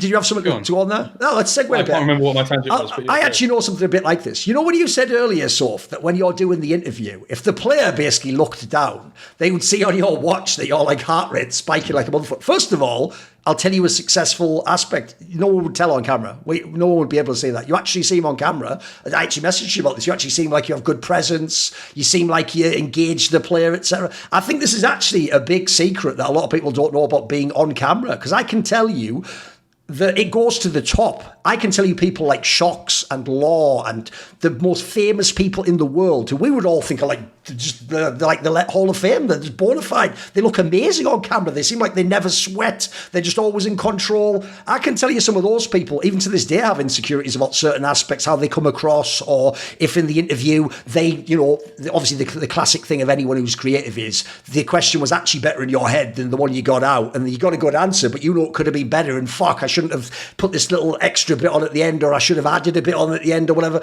I can tell you that almost never actually is perceived by the public. In fact, I often tell people, I actually think people don't know the state of consciousness you go into when you do an interview or have a conversation on camera, which is, it is a more limited field of view, and you don't have full access to all your sort of memories and everything you wanted to say before, and you are sort of like hanging on the last word they said and they're listening to the last word you said. And one of the big problems people tend to have is, because essentially, I describe it, I'm not joking, like when you do an interview, it can feel like and if you consider it, it can feel like you're doing bullet time from The Matrix. Time just slows down. And if you pause for a second, if you're a rookie, you might think, oh, fuck, they think I don't know what to say. If you ever watched that back, you wouldn't even notice there was a pause. You just took a breath. You know what I mean? So similarly, I think sometimes people think that like the players, I'll give you a mad analogy. It's like people who've never been high before.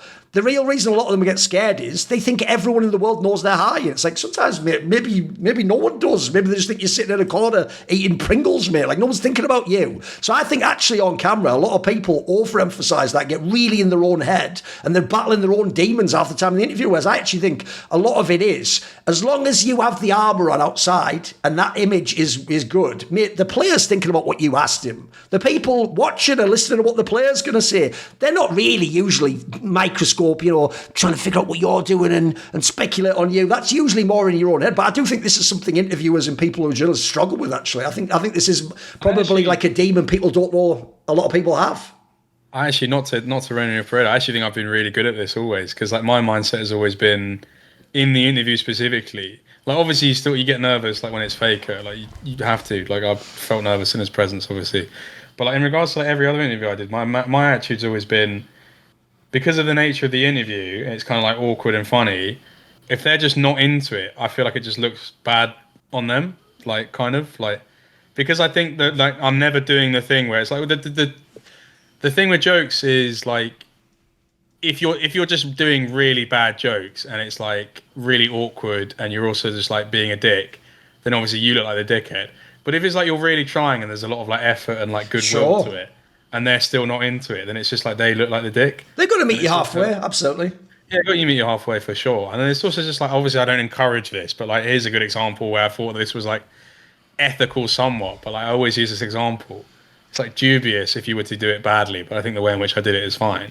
Is like I interviewed Nicky at MSI 2023, was on Mad Lions, and like when I was interviewing, he was just being a dick. Like, we're friendly now, so it's like whatever, I don't think he'd care. But like he just like wasn't getting any of the jokes. But then it wasn't a problem he wasn't getting the jokes, because it was like funny because he just looked like dopey, because he is a bit dopey. Yeah. Like, and also, as much as bizarrely he has this crazy rep that he's like a super cuddly great team, he can be a bit sarcastic, mate. He can put up a bit of a wall if he wants. Yeah, no, for sure. A bit distance, Yeah, for sure. That's what I felt initially. He started laughing.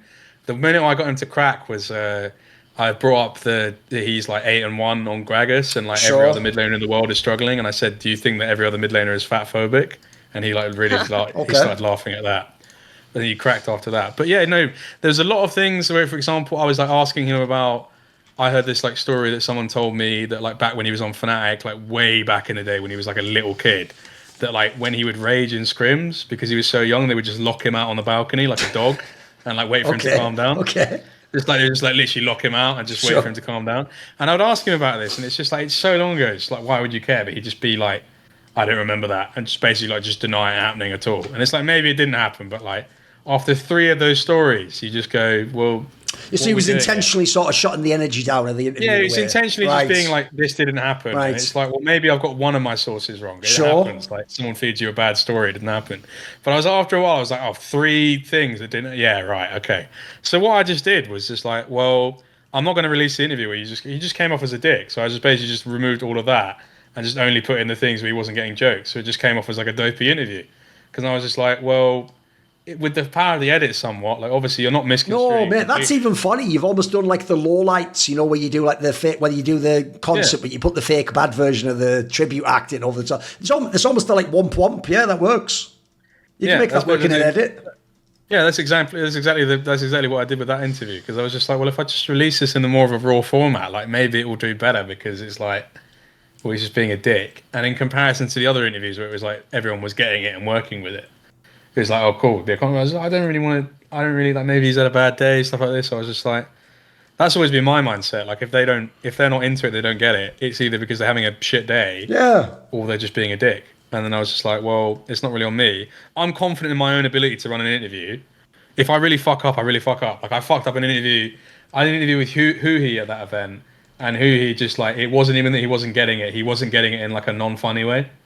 Right. So like, I was asking him about because he was like just off teams all the time. Like he'd be unemployed for like a massive amount of time, and like then be on a team. And I was like asking him like, are you contributing to like the LA homeless crisis?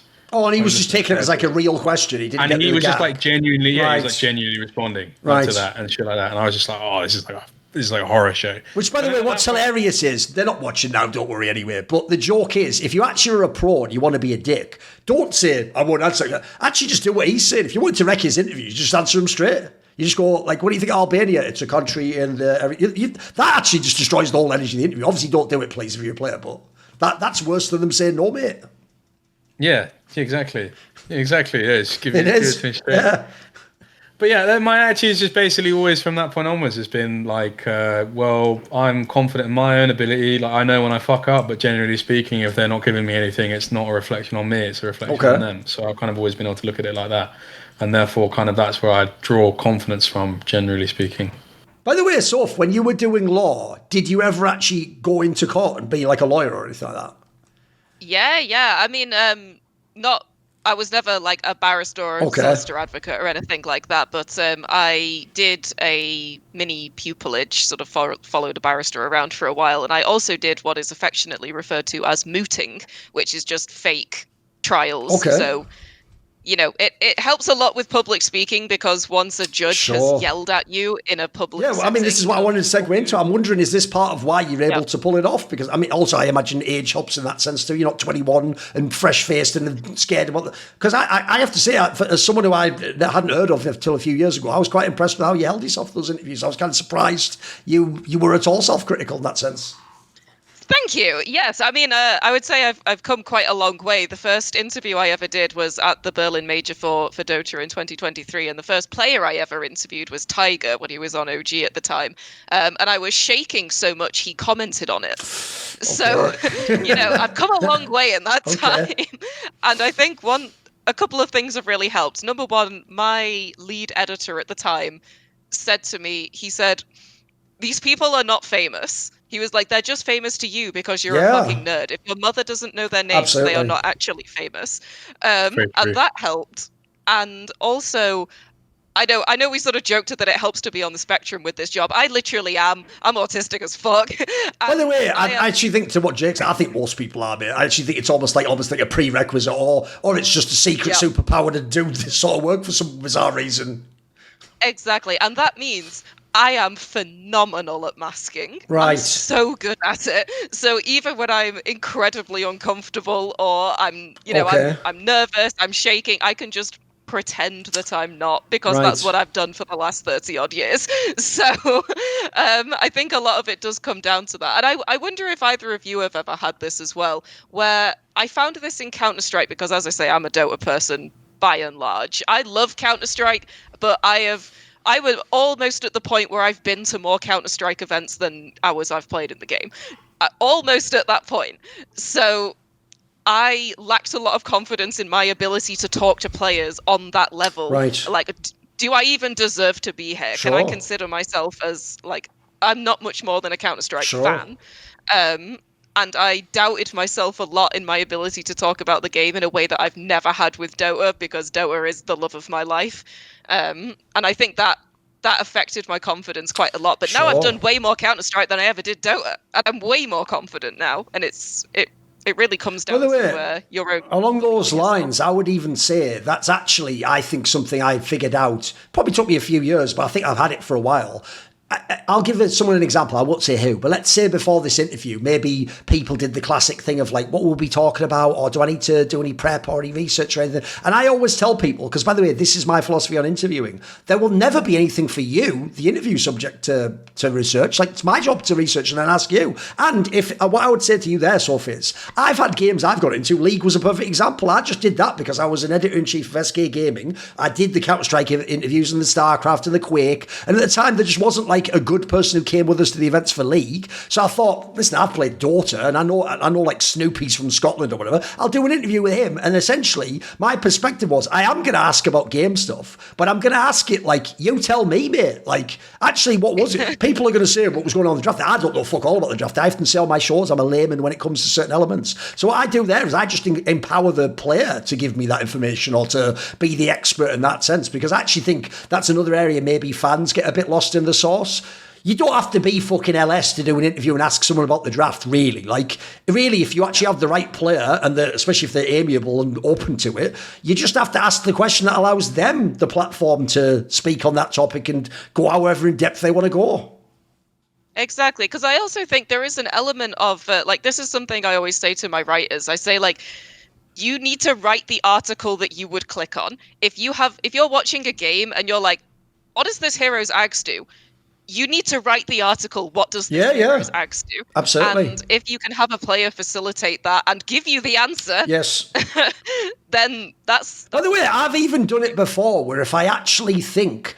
The best one, maybe Jake can relate to this. Sometimes if I literally know the player, they're not even just a player I know, they're like a mate of mine. And I've actually, half the area I'm going to mine for this interview is I sort of know what they think and what might be interesting, what they might want to talk about, but that they wouldn't just talk about if they would just had an open floor. You'd have to encourage them or set it up or build up to that point. Oftentimes when that sort of thing happens, I will even overtly say, I'm going to ask now as a naive interviewer, why did you leave that team? It seemed from outside like you should have stayed. Even though I know, like, internally, you know, maybe the manager fucked him over and then there was drama. But I'm also doing it like that for two reasons. One, I'm pretending to be more naive because actually I'm playing the role of the audience in this sense. They don't know the stuff I know behind the scenes. And then secondly, I'm also sometimes protecting the player there. I'm making it like I don't even have the foggiest what you're on about, mate. You can say whatever you like here. You can choose to, as I did with Jake on the thing about people fucking with, you can choose to be more in-depth or you can keep it just abstract. You can just say this happened generally. I think that's also a powerful tool because actually... essentially what I'm implying is it can go the other way too. Sometimes you have the inside info, but it's better to actually let them do the talking as it works. I also do think that's a big mistake too, is sometimes when you do prep, you don't want to steal their thunder. You don't want to actually give them 80% of the answer, then they just go, yeah, it's exactly like that. You want to sort of lead them up the path and then they take you the rest of the way, you know. I think it's like a mix, right? Because for me, it's like some of the interview that I'm doing exactly that. You try not to do it too much, but it's like, if you can show them that you can get to the answer, then they're like, almost you win a bit of respect in that moment. That can be a good tool. You can like feel that, like kind of turn the tides in some way. And yeah, absolutely. Like for me, like just to give you an idea, like I'm doing like the off-season interviews, and like my main goal with them is basically, when I did long form initially, I did LS, Bwipo, and Nemesis, and I was like, cool. These are all people that I feel like are misunderstood. I'm guessing misunderstood, but like they're also just like. It's like ironic how ineffectual some of their communication can be. Absolutely. When some aspects of their communication is really good. Yeah. Right? Like, Bwipo is like very socially unaware in regards to some things, but then also like will yap and yap and yap on. And then LS like similarly, and Nemesis similarly. So I was just like, cool. Well, the main goal for me here is like, I consider myself to be pretty emotionally intelligent. It's like you were saying in what you were just talking about there. It's like I don't know anything about the game really.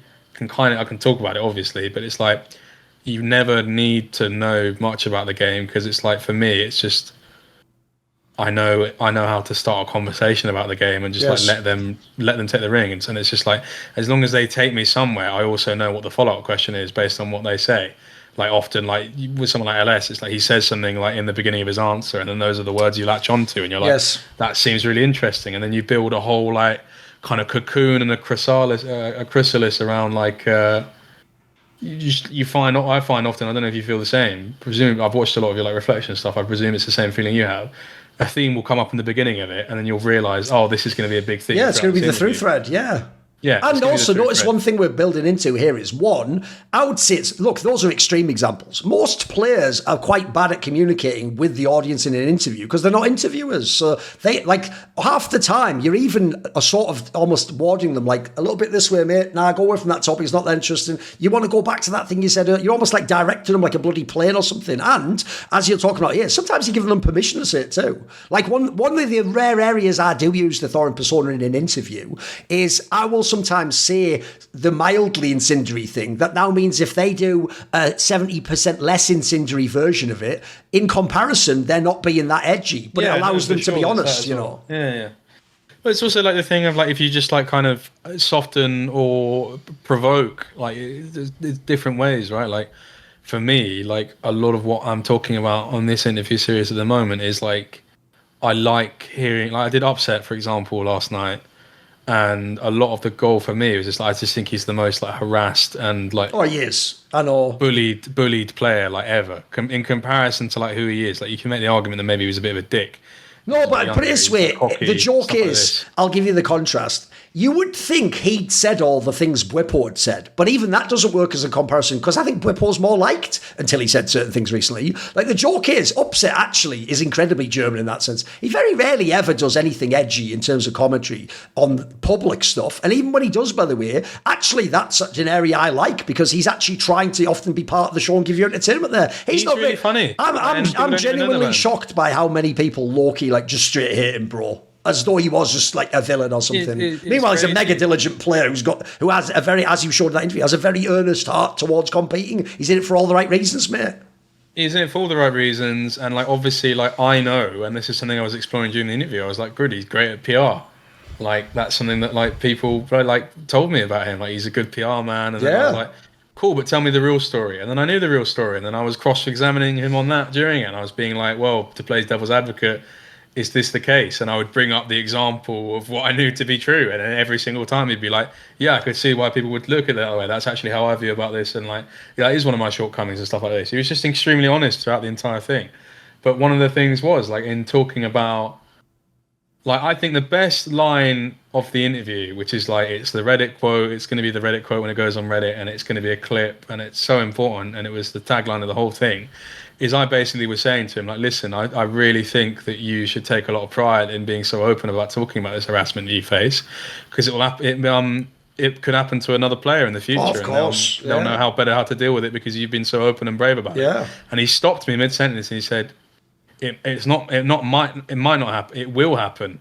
And if that player doesn't have the same support network that I do, then they might end up killing themselves. And like, that was like that's crazy. That is real. Yeah, that was real as fuck. And like that came from the fact that I felt like he was less embarrassed to put himself out there because I was basically being like, just bigging him up, like, you know. And you're letting him talk through the proxy of what other people might experience too. It doesn't then seem like he's just doing a sob story. By the way, I've got a segue here. I've got a good last topic. You've just nailed something there. That's what I meant by the elastic band thing, by the way. You know what? I'll tell you, if you don't know this, Travis Gafford is the one who told me the elastic band analogy. What he told me is this: when you come into a space fresh and you do good work and people enjoy it, because they don't yet know enough about you to be like the familiarity breeds contempt angle, etc., or you haven't had a scandal or an incident, or you haven't got the clickbait title that pisses you off with their player, etc., you haven't basically crossed a line or a boundary that would irritate the fan, you will feel like, this is a piece of piss. All these other guys are having these problems getting hated on. I guess I'm just the chosen one. Well, you know, God has his favourites. And you'll think that's never going to happen. But the elastic band analogy is eventually it comes for everyone, bro. There is a backlash for everyone. And one thing I think it will shock a lot of people is there are people who are like, you might think it makes sense why Thorin would get people hating on him, because I'm totally willing to say very out there things, be very incendiary, and often I'll even basically sort of package into it like, and fuck what you think, which by the way is going to get that response. But part of the reason why I also do that is because I know it, on some level, actually, feedback that's very harsh comes for everyone in the industry. Like, I have seen the most lovely players and industry people who've never said a mean thing ever. They've never incited a single drama ever. They've never gone back at anyone or clapped back. And eventually, they cross some boundary like that with fans, and they get it just as bad as I do, or Whippo does, or anyone who said anything incendiary, anything that could have crossed the line. I think eventually, it is unfortunately, it really does come with the territory. And I'm not doing this to bemoan it and do that whole thing of like, and that's why everyone shouldn't do this, and you should understand everyone's human. I think, unfortunately, you can't reach the masses like that and change them. It's just who people are. And I think, I want to know, how have you experienced that? How do you deal with it? I don't know. It's one of those things where it's like, it worries me a lot. And I'm somewhat aware of it, but like, even in you saying it, it's like, it makes it more aware to me. It's like subconsciously, for sure.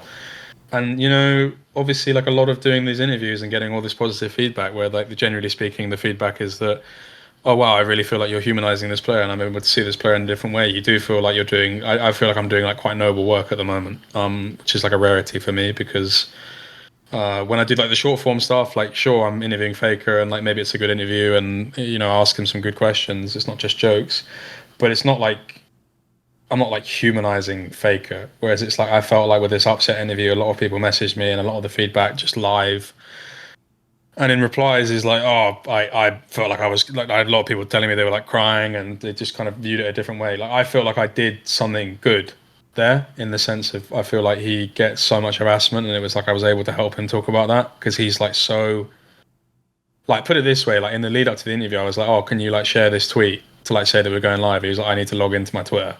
And I'm logged out of all my social media, and like the fact that tells the story right there, yeah, exactly. I was like, literally, I made sure that we brought that up again in the interview, because I was like, that just tells it all. And then it was like a thing where the fact that he was able to have that platform, like, he literally at the end was like, thank you for giving me this platform, and I was like, you don't need to thank me, but that meant a lot. And just in a lot of these interviews, like, maybe not to that exact extent, it's like the work is noble. So it is, part of that is also, it's easy to feel like you're doing like Mother Teresa work, but then also like, I'm completely aware that I'm a complete prat at times, like very unself-aware to my own like arrogance. Like, I mean, the joke that you always tell about me is that I'm like trying to show everyone how smart I am at the time, and that's something that I've always struggled with that. There's a grain of truth in it. Yeah, of course it's true. And by the way, if it really was just totally true, I wouldn't also say it, would I? Like, part of the gag is that it's a little bit exaggerated, obviously.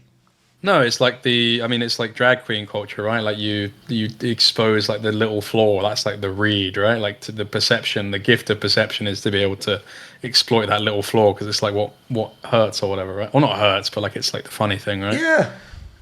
So like, for me, it's like a thing where I'm very self-aware of all of these things, but it's just in my nature to be like of these things. So it's like I kind of need reality checks. I've got good people around me, fortunately, but yeah, I know a controversy is coming at some point. I've done like dumb shit in my life as well. So, by the way, I don't even necessarily mean real ones. Like, I'll give you an example. You said it earlier.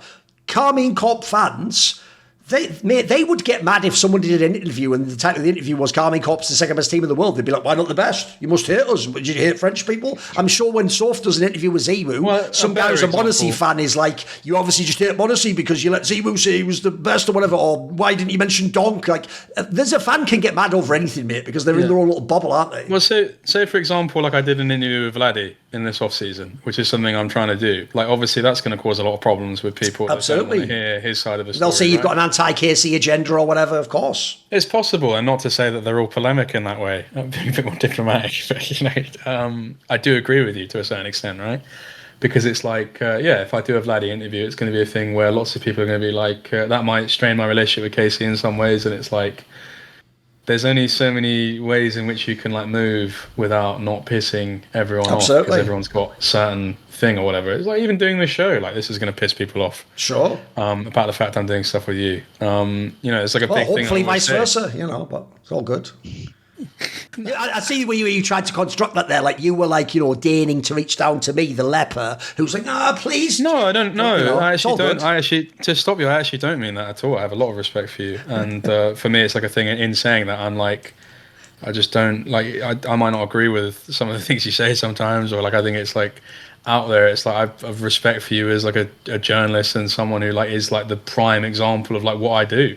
Like before me, it's like you made this a thing, and like I wouldn't be doing this. And I don't know, I've told you before, like I used to like download Summoning Insight on my laptop, and like because I used to go to Cornwall on some holidays and I used to have no internet, I just download like 30 Summoning Insight interviews and I'd watch them. So yeah, like it's like a thing where exactly like that's like the transactional relationship of some of these things, right? Like we might not agree on everything in the world, but it's like we're probably like vastly different on a lot of different opinions and stuff like this, but it's like I respect your work and we can sit down and we can have a chat about things and share opinions, and it's like it's not a reflection. I hate this like culture of like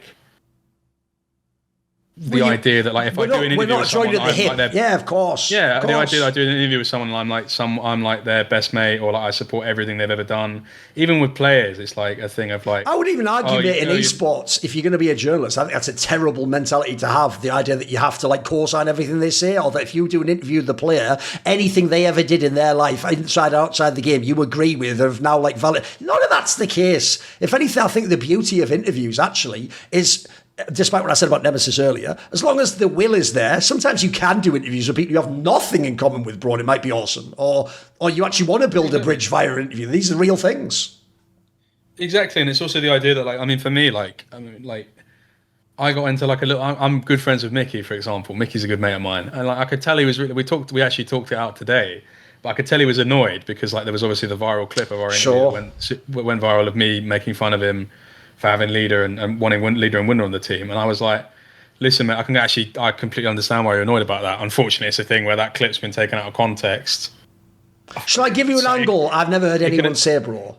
Which is, since you know him and you know that everyone watching the interview who doesn't like Mickey X is thinking, well, is anyone going to ask him about the fact they think leader's shit and that he was even on your fucking team? Like, people ignore all these facts. Like, in a way, I would say you actually gave him a way, more like palatable way to address that than if someone just asked him straight up, or if some fan said it to him. In some ways, you're bringing it to him in a slightly softer manner that allows him to address it. I mean, that was like my mentality, but unfortunately, the thing that ends up happening is I'm sure he thought people clowned on him for it, though. I think that the most annoying part of that about for me was like there's literally a part of that interview where he starts talking about how he felt like he was really like neglected by the G2 management. And, like, because of the fact that like he was already kind of out of the door or going out of the door, it was like no one really put the effort into like checking up on him. And he literally says at one point, he's like, no, I had no one to talk to during Worlds.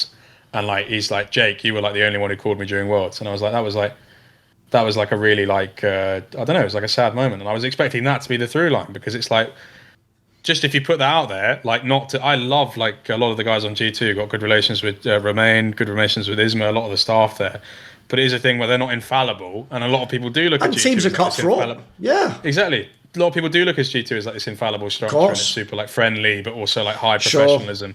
You'd think that a story about like potentially being like cracks in that armor would go really crazy. Absolutely. But, like, obviously, to then see it be just a thing of like, oh, he said that he like thinks leader is good, which is obviously crazy. But like that should be the way bigger story, and then you end up feeling like, oh, I've like let my mate down here. So like that's the thing. Like I apologized to him for that, because I was like, I'm sorry that I upset you in that way, and I explained why it had happened, and obviously we saw eye to eye on it eventually. But yeah, that's like another example of like this kind of stuff, right? Like it can be difficult to navigate. And I remember what my point was with this. The idea that like you do stuff with someone and it's like you would not disagree with them at any capacity at some point. Like if you said something, like if we changed the complete opinion and topic of the show, or like even with that Mickey thing when he said that, I disagreed with him. But it's like, I'm not just here to like be placative towards you. Like if we got into an argument, I wouldn't just be like, yes, Thorin, I agree with you completely. I'm going to change all of my opinions on this thing. If we disagreed, then we would talk about it. Do you know what I mean? And I think that's this idea that like you do interviews with people and therefore like you're just one of the same person. And like, and I agree, you also can be combative. That's another thing. Here's the silliest thing of all. I even think that goes against the literal values most people would claim to have politically and socially and philosophically. They would tell you that in theory we're supposed to educate each other and we're supposed to have dialogue and that's the way that we're going to make progress. So then why are they telling us we have to cut everyone off for the most minor infractions? Doesn't even make sense, does it? It's not really, they wouldn't want that in their life. Surely we all want to see if there actually are areas we have similarities, and also let's sometimes hash out our issues. That's good too. Exactly. Yeah, I agree. I agree, generally speaking. That's like one thing I dislike, for sure. Soph, I feel like you haven't had that much backlash, but do you ever get those mad fans, like I say, who think you're trying to build an agenda against them because you didn't interview this player or you put this as the title or something? It must come sometimes. As we were having this conversation, I can think of one example, which like is probably the closest thing that I've had to like backlash or hate. And this came at IEM Cologne 2023, and I got an interview with JerCkysMiNi0n, which was amazing for me at the time. Like, even as somebody who wasn't that familiar with Counter-Strike, I've been in it for like 2 times. She obviously transcends the game, sure. Yeah, so I was super happy to get an interview with JerCkysMiNi0n, and afterwards I tweeted about it. And when I tweeted the link to the article, I said something like, I got an interview with the beautiful JerCkysMiNi0n. And then somebody commented on it, and they were like, she's not just beautiful, she's intelligent, she's amazing. And I was like, I didn't say she wasn't. Okay. I agree with you, my friend. Like, what the fuck? And that was my first experience with it. And I was like so taken aback by like the vehemence that this person came at me with, that I was like, am I the misogynist here? Am I the bad guy? Like, what the fuck? Like, but apart from that, it tends to just be like, you know, it's not from other journalists. It's not necessarily from fans. I don't think no one's ever said anything to me about having a problem with a player or a TO or anything like that. It seems to just be from randos who absolutely don't know anything about me, maybe have seen something that I've written as opposed to like me saying it like this and have taken it out of context. But yeah, that was the one example where I was just really taken aback by it. And often I will say in those cases, sometimes the extreme cases, this is even actually a sort of somewhat compassionate way to view these people without just dismissing them. Sometimes it's just some shit they've got going on in their head. You weren't involved in it, you know, like that they were just, maybe they're the person who thinks everyone hates on this player, and then you've done an interview with a title, so they're like, you're part of the agenda or you're the ringleader, and you're not, but they're almost like by verbalizing, trying to process their own feelings about this shit. Yeah. My best example of this is I made this this is when I was in like really like prime. Actually, thinking back on it now, this could be I won't make the connection. But this is when I was in like prime, like don't really give a fuck about like any kind of backlash in some ways, and just kind of be like a little shit poster, because I wanted to get into like my Andy Kaufman bag and just do silly stuff. So it was the time when I was outside the LEC studio. I just got like an impromptu nosebleed, and I just like made up that I'd got into like a massive fight with a load of KC fans. But it was like so blatantly obvious, like to anyone that saw it. Like I just had like the most like. You just could tell I hadn't been beaten up. Like, you just look at me like I've had a nosebleed, right? And then I did that, and that got like 1 million views within like 6 hours or something. And like I just had like people being like insane. But it was like I had like there was a guy. This was the thing. There was a guy who quote retweeted that, and basically because I'd said I'd made up the fight, I'd basically said like I got into a fight with a bunch of KC fans. There was a guy who quote retweeted it, and that got like a little bit of attention. He was basically saying that I'd like been like at the studio, like saying like racial slurs and stuff like that. Fucking hell. And then I replied to him. And I was just like, I think he was probably expecting me to be like angry at him, but I was just like, yeah, like you get it's a bit extreme. You've gone a bit further, but like you get the joke, right? Like we both like made something up. Sure. This is not true, right? Like, and I kind of just replying to it, I was just like. Yeah, like I think maybe you misunderstood me. That wasn't quite what I said, but like, you know, fair enough. Like, then we just kind of like laughed about it, and he like even like DM'd me, and we were like, he's like said, I'll take down the tweet. Fair enough. And it was like a funny little moment. But then even like later that year at Worlds, there was another journalist who came up to me, and they were like asking me about that, and they basically were saying that like a lot of people were really angry at me at that, because it was like a thing of they felt like I was like propagating or like furthering a narrative that like KC fans were like violent or like aggressive or whatever. Sure. And my thing was just like basically literally what I said to him in that moment. It was like the joke of that tweet is that the people who believed that wanted to believe that about KC. So therefore it's exposing how like fragile that idea is, right? Obviously, like it's hard to see the It's not much of a gag if it's real, is it? Yeah. Yeah.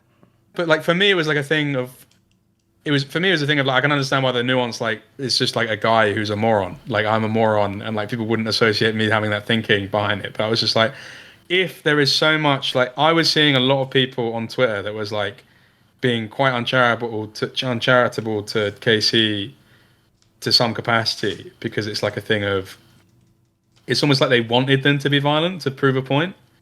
Like I'm not talking about like obviously there's some stupid shit that happens and some KC fans are like harass people and stuff like this, but like the large majority of people I've met who are KC fans are like lovely in real life. Like they're just, by the way, 99% of people in esports are just really nice in real life. Like there's a lot of it is just on the internet people just go wild. Yeah, of course. There's like a vocal minority of people. So my thing was just like because of that vocal minority of people, like one of the things about vocal minorities of people is like yes, criticize them and yes, orgs should do more to suppress that. But then there's also like a bad faith response to that, which is people being like, I'm going to take that bad faith and just be like, I'm not talking about criticizing it, but I'm talking about the people that then go like, oh yeah, like these people are probably going to come to the studio and like bomb it or like fucking beat people up or just take it too far as an idea even, right? They almost like do the same thing back. Sure, yeah, absolutely. You're also being a moron. So my joke with that was just like, well, if you see a picture of me with a nosebleed and I say that KC fans did it and you believe it, then you are like so blind in your evaluation that it really proves how fragile even this like bias that you have is. But obviously I'm explaining this to this journalist and they're like, well, that's all very good and well, but you made 1 million people think that you got beat up by KC fans. So that was like that just reminded me of what you were saying there. I will just say though, if people are going to say you're not a journalist and you're just doing fluff, stupid interview, then surely they also should understand that wheelhouse. That's like being a comedian and then someone going, wow, you mean this on Twitter? It's like, I'm a comedian, mate. Like, no, maybe there's a joke behind it. I've got one last topic to wrap the show up. It's going to be a question no one's ever asked you before. In light of everything we've said, you decide where it goes. Would each of you recommend someone who is 1 step or 2 steps behind you? They've either maybe dipped their toe into being a journalist or content creation, or they're thinking about it. They're thinking about doing what Jake did and hoping they could just break in the door. Would you recommend they do it from your own experiences? I absolutely would. Yeah. I think if you're an esports fan, like, I think it's a really, really cool job. I think there's a lot of shit that you can say about esports journalism. I think there are a lot of very valid criticisms about it as an industry in terms of stability and how people make money and all that sort of thing. However, if you are the kind of person who is fortunate enough to, a lot of my writers have a full-time job and they also write on Hotspawn. And it's like, if you can do that and people are obsessed with side hustles, make esports journalism a side hustle, then it's a wonderful experience. And, I've traveled the world. I've met amazing people. And yeah, there are lonely nights alone in a hotel room where you just eat fucking noodles for the 8th night in a row because you're up editing your interviews. But if you are genuinely passionate about esports, as I think anybody who has any measure of success in this industry genuinely is, then it's a dream come true. Yes. That put the shit aside, and for me, it's a dream job. It's been wonderful, and I wouldn't change it for the world. Simple. I would say... Sorry, I lost my train of thought there a little bit. I would say the question is, would I recommend it? No, I'd say leave it to the professionals, it's full, no room at the inn. Yeah, literally, genuinely. Just watch my interviews.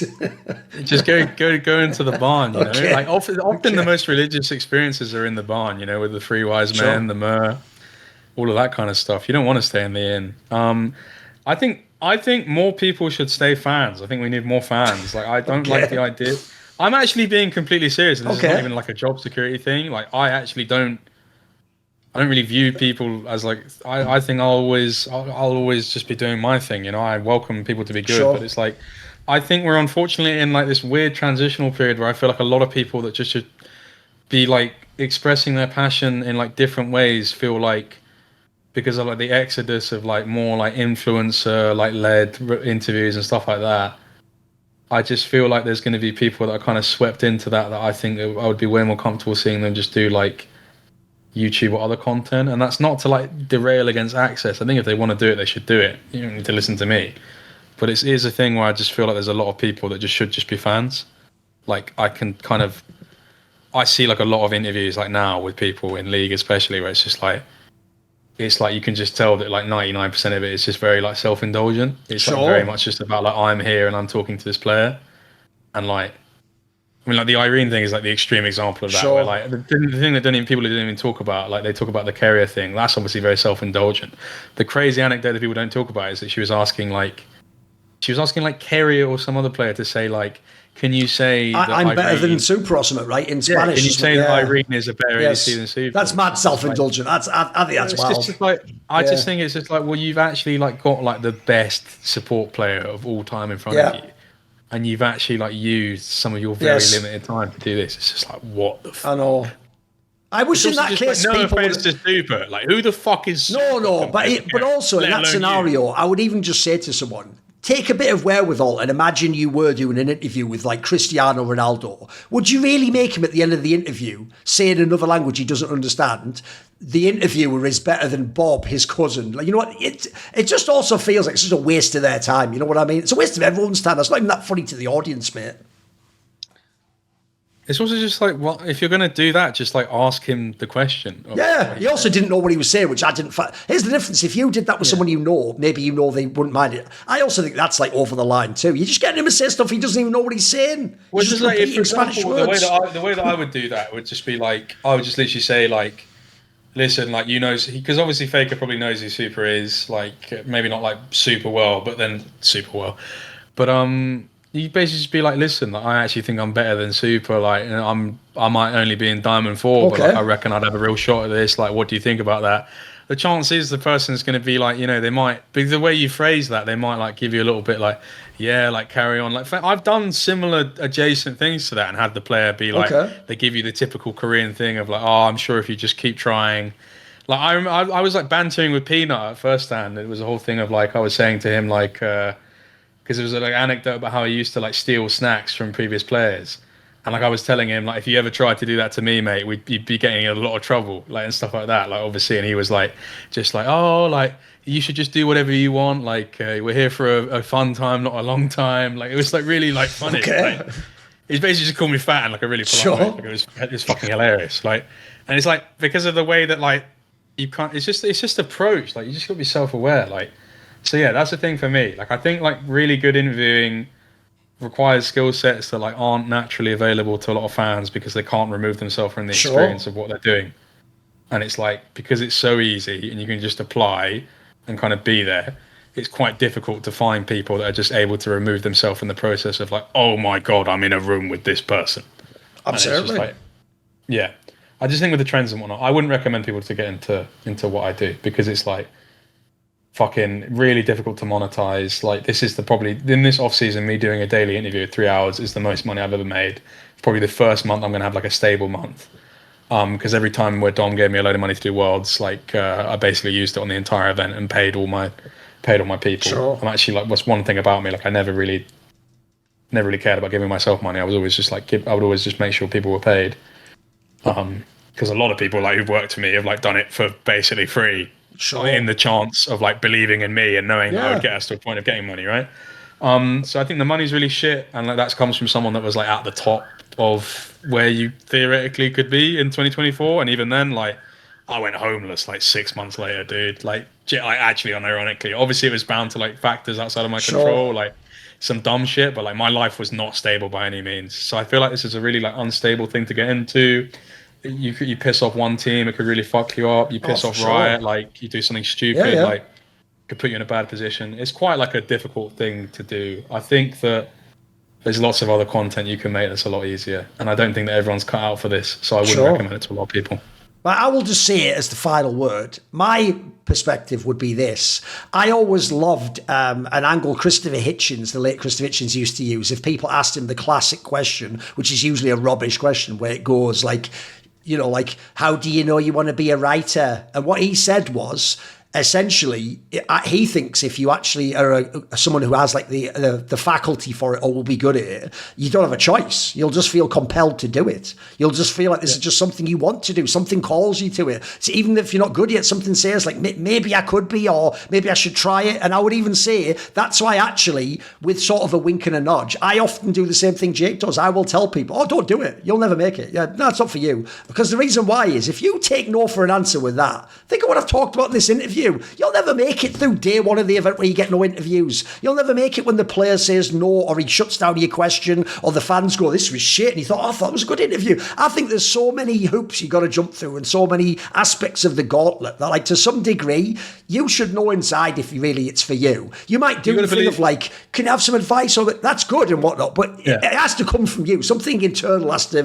drive you towards this, I think. To a certain extent, you've got to believe you're hot shit before you're even hot shit. And like to do that, you've got to be not all there in the head a little bit. Like, and I'm definitely not, right? So that's like one of the reasons I think I'm good at this is like, I'm like very like mentally ill in a lot of different ways, and I think that like really works to my benefit in a lot of capacity. Okay, that's the last section as well. Also, harness any mental illnesses you have and channel them into the esports, and hopefully in doing so, it'll work out for everyone. But it won't. Definitely some of you will fail. Is this where you reveal the BetterHelp sponsor? Is that what we're leading into? Listen, if they put up enough, then who am I to criticise them? You know, again, I need to dialogue with them and humanise them to the industry. You're a bit more of like a Jungian therapist, though, where you basically just like make me feel like shit, and that makes me look inside of myself. Listen, as long as it reveals the truth to you, that shines an inner light. That's all that I care about. I'm just waiting for you to release your red book. Oh, which one? Like a Mao one, or? No, Carl Jung's Red Book was what he wrote privately with all of his internal thoughts and his like shadow projection explorations. No, you're far too old. We've got Discord servers and stuff. It's all good. At least at the end, we did confirm that I'm the only one who actually has read Carl Jung. But anyway, that's the end of this episode. There will be a future episode of Esports Salon. Not with any of these people, although they might appear in a future edition. We'll see. I read like the readers, you know, like the JerCkysMiNi0n guide to Lacan. Listen, of course you do. Like I said, you got ChatGPT. No, not ChatGPT. Like, you know, like they released like the reader edition. Yeah. Like, you read the one where it's like, you know, the beginner's guide to psychiatry. No. That's you with Hitchhikers. That's your guide to the galaxy and whatnot. Okay. I've already got all the answers, mate. Got it there. There you go. Now, you know you never catch me dolo online because I'm rolling deep and we dem boys. Who am I talking about? The JerCkysMiNi0n. So this video and the content on my channel is kindly supported by Matt Pugnatio Rajcula, Thorin, Jensen Goh, Nicky, Jasun. You know who my second in command is, JerCkysMiNi0n. Do you want to suggest a topic or a guest for some of my content? Would you like to ask me a question in an AMA? Do you want to take part in one of those lengthy discussions where you get to set the topic? Maybe you want to see who upcoming guests are in my interviews and on my talk shows. Well, all of these perks and more are available to you if you put your money where your mouth is and join the JerCkysMiNi0n today. How? Via the Patreon link in the description box below. You dig?